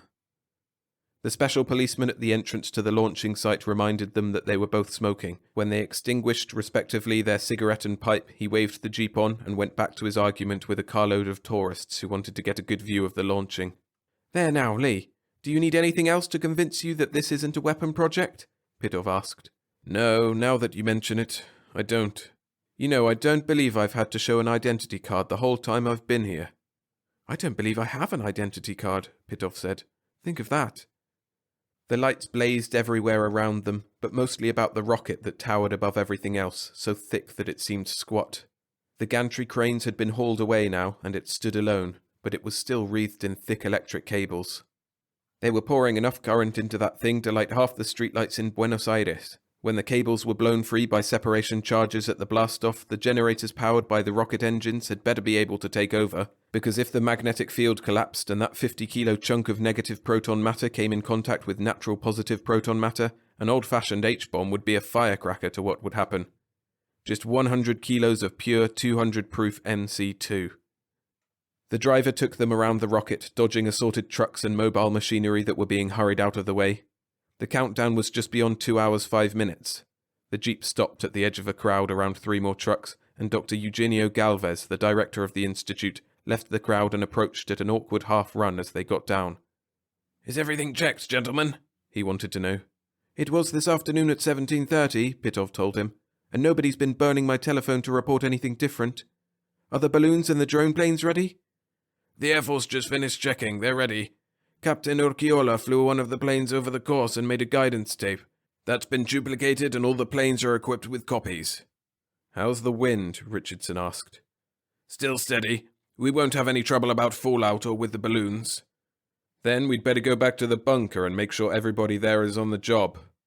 The loudspeaker was counting down to 2 hours 1 minute. "Could you spare a few minutes to talk to the press?" Eugenio Galvez asked. "And perhaps say a few words for telecast. This last is most important. We can't explain too many times the purpose of this experiment. There is still much hostility arising from fear that we are testing a nuclear weapon." The press and telecast services were well represented. There were close to 100 correspondents from all over South America, from South Africa and Australia, even one from Ceylon.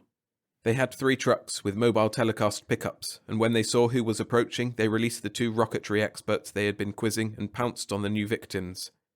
"Was there any possibility that negative proton matter might be used as a weapon?" "Anything can be used as a weapon. You could stab a man to death with that lead pencil you're using," Pitov replied. "But I doubt if nega matter will ever be so used. We're certainly not working on weapons design here. We started 6 years ago with the ability to produce negative protons, reverse spin neutrons and positrons, and the theoretical possibility of assembling them into nega matter.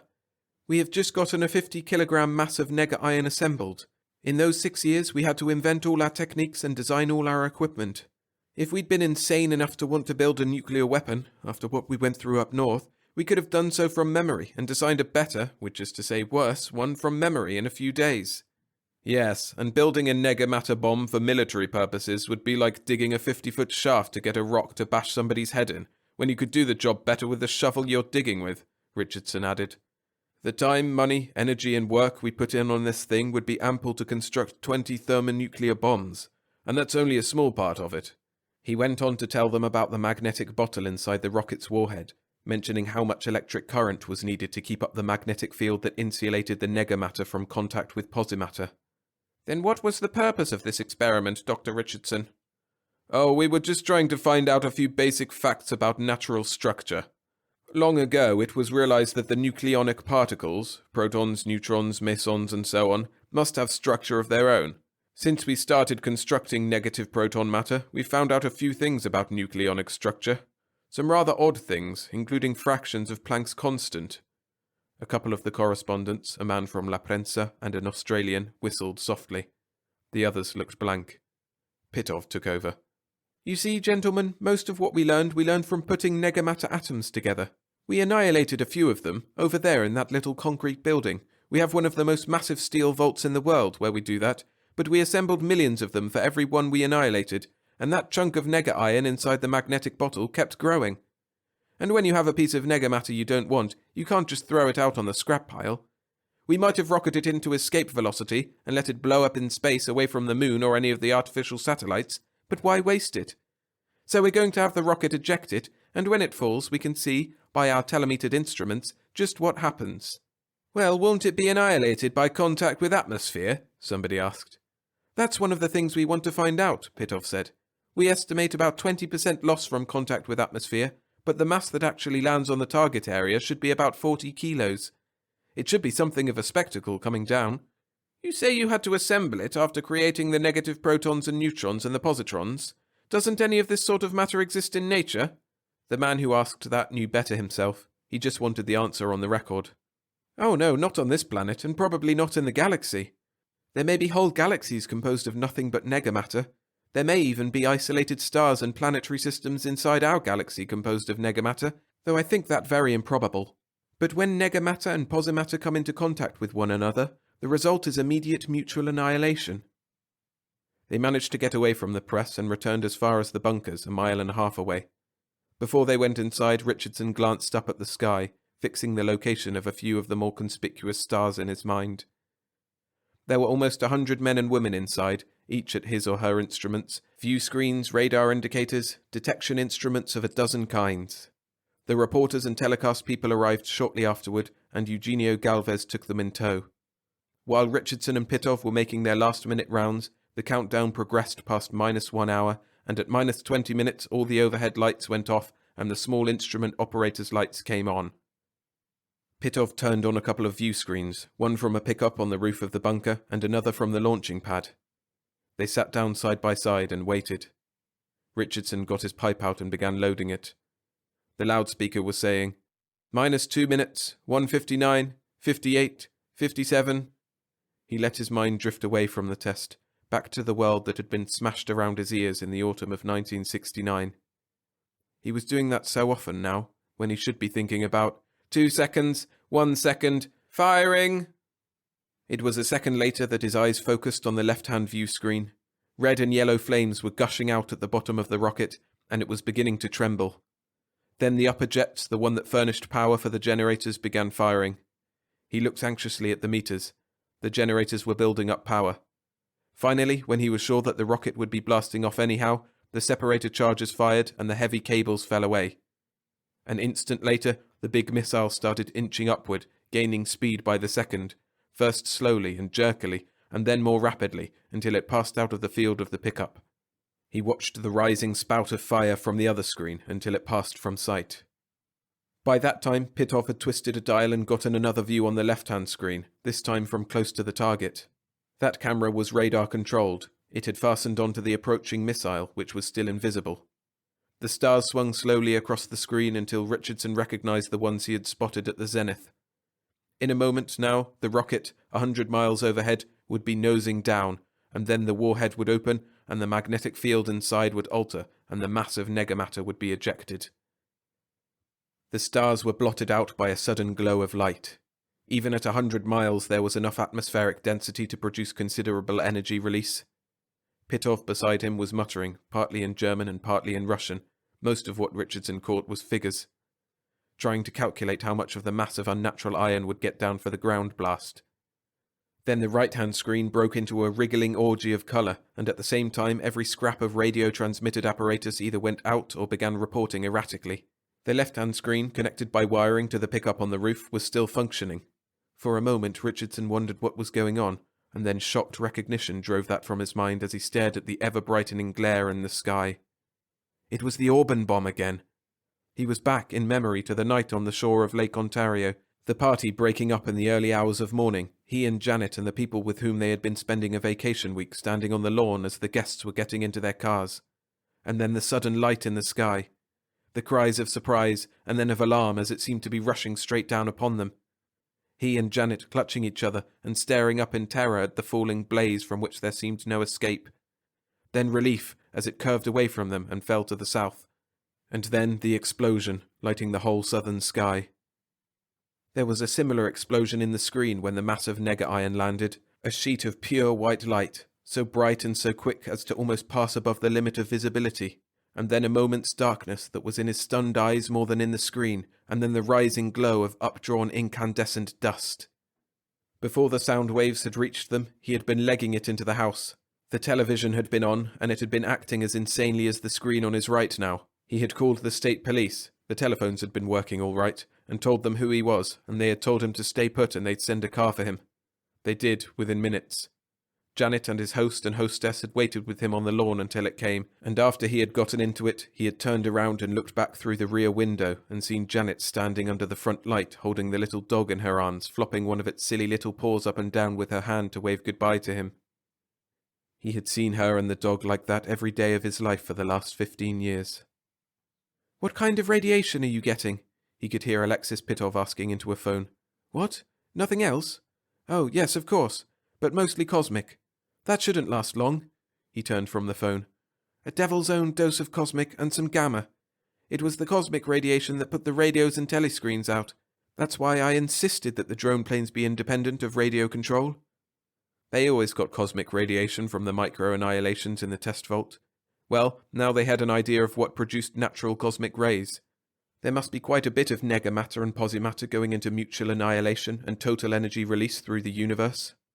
"Of course, there were no detectors set up in advance around Auburn," he said. "We didn't really begin to find anything out for half an hour. By that time the cosmic radiation was over, and we weren't getting anything but gamma." "What? What has Auburn to do?" The Russian stopped short. "You think this was the same thing?" He gave it a moment's consideration. "Lee, you're crazy. There wasn't an atom of artificial negamatter in the world in 1969. Nobody had made any before us. We gave each other some scientific surprises then, but nobody surprised both of us. You and I, between us, knew everything that was going on in nuclear physics in the world. And you know as well as I do," a voice came out of the public address speaker. "Some of the radio equipment around the target area that wasn't knocked out by a blast is beginning to function again. There is an increasingly heavy gamma radiation, but no more cosmic rays. They were all prompt radiation from the annihilation. The gamma is secondary effect. Wait a moment. Captain Urquiola of the Air Force says that the first drone plane is about to take off." It had been 2 hours after the blast that the first drones had gone over what had been Auburn, New York. He was trying to remember, as exactly as possible, what had been learned from them. Gamma radiation, a great deal of gamma, but it didn't last long. It had been almost down to a safe level by the time the investigation had been called off, and 2 months after there had been no more missiles and no way of producing more, and no targets to send them against if they'd had them. Rather, he had been back at Auburn on his hopeless quest, and there had been almost no trace of radiation. Nothing but a wide, shallow crater, almost 200 feet in diameter, and only 15 at its deepest, already full of water, and a circle of flattened and scattered rubble for a mile and a half all around it. He was willing to bet anything that that was what they'd find when the chunk of nega iron had landed, 50 miles away on the pampas. Well, the first drone ought to be over the target area before long, and at least one of the balloons that had been set up was reporting its course by radio. The radios in the others were silent, and the recording counters had probably jammed in all of them. There'd be something of interest when the first drone came back. He dragged his mind back to the present and went to work with Alexis Pitov. They were at it all night, checking, evaluating, making sure that the masses of data that were coming in were being promptly processed for programming the computers. At each of the increasingly frequent coffee breaks, he noticed Pitov looking curiously. He said nothing, however, until long after dawn they stood outside the bunker waiting for the jeep that would take them back to their bungalow and watching the line of trucks, Argentine army engineers, locally hired labourers, load after load of prefab huts and equipment, going down toward the target area where they would be working for the next week. "Lee, were you serious?" Pitov asked. "I mean, about this being like the one at Auburn?" "It was exactly like Auburn, even that blazing light that came rushing down out of the sky. I wondered about that at the time. What kind of a missile would produce an effect like that? Now I know. We just launched one like it." "But that's impossible. I told you, between us we know everything that was happening in nuclear physics then. Nobody in the world knew how to assemble atoms of negamatter and build them into masses." "Nobody and nothing on this planet built that mass of negamatter. I doubt if it even came from this galaxy. But we didn't know that then. When that negamatter meteor fell, the only thing anybody could think of was that it had been a Soviet missile. If it had hit around Leningrad or Moscow or Kharkov, who would you have blamed it on?"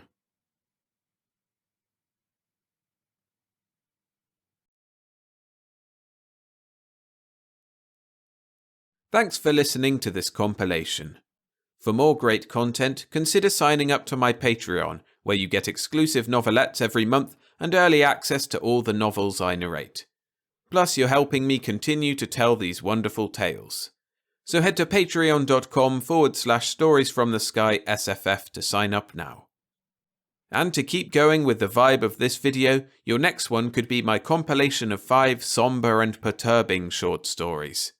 A link to that video is on screen now.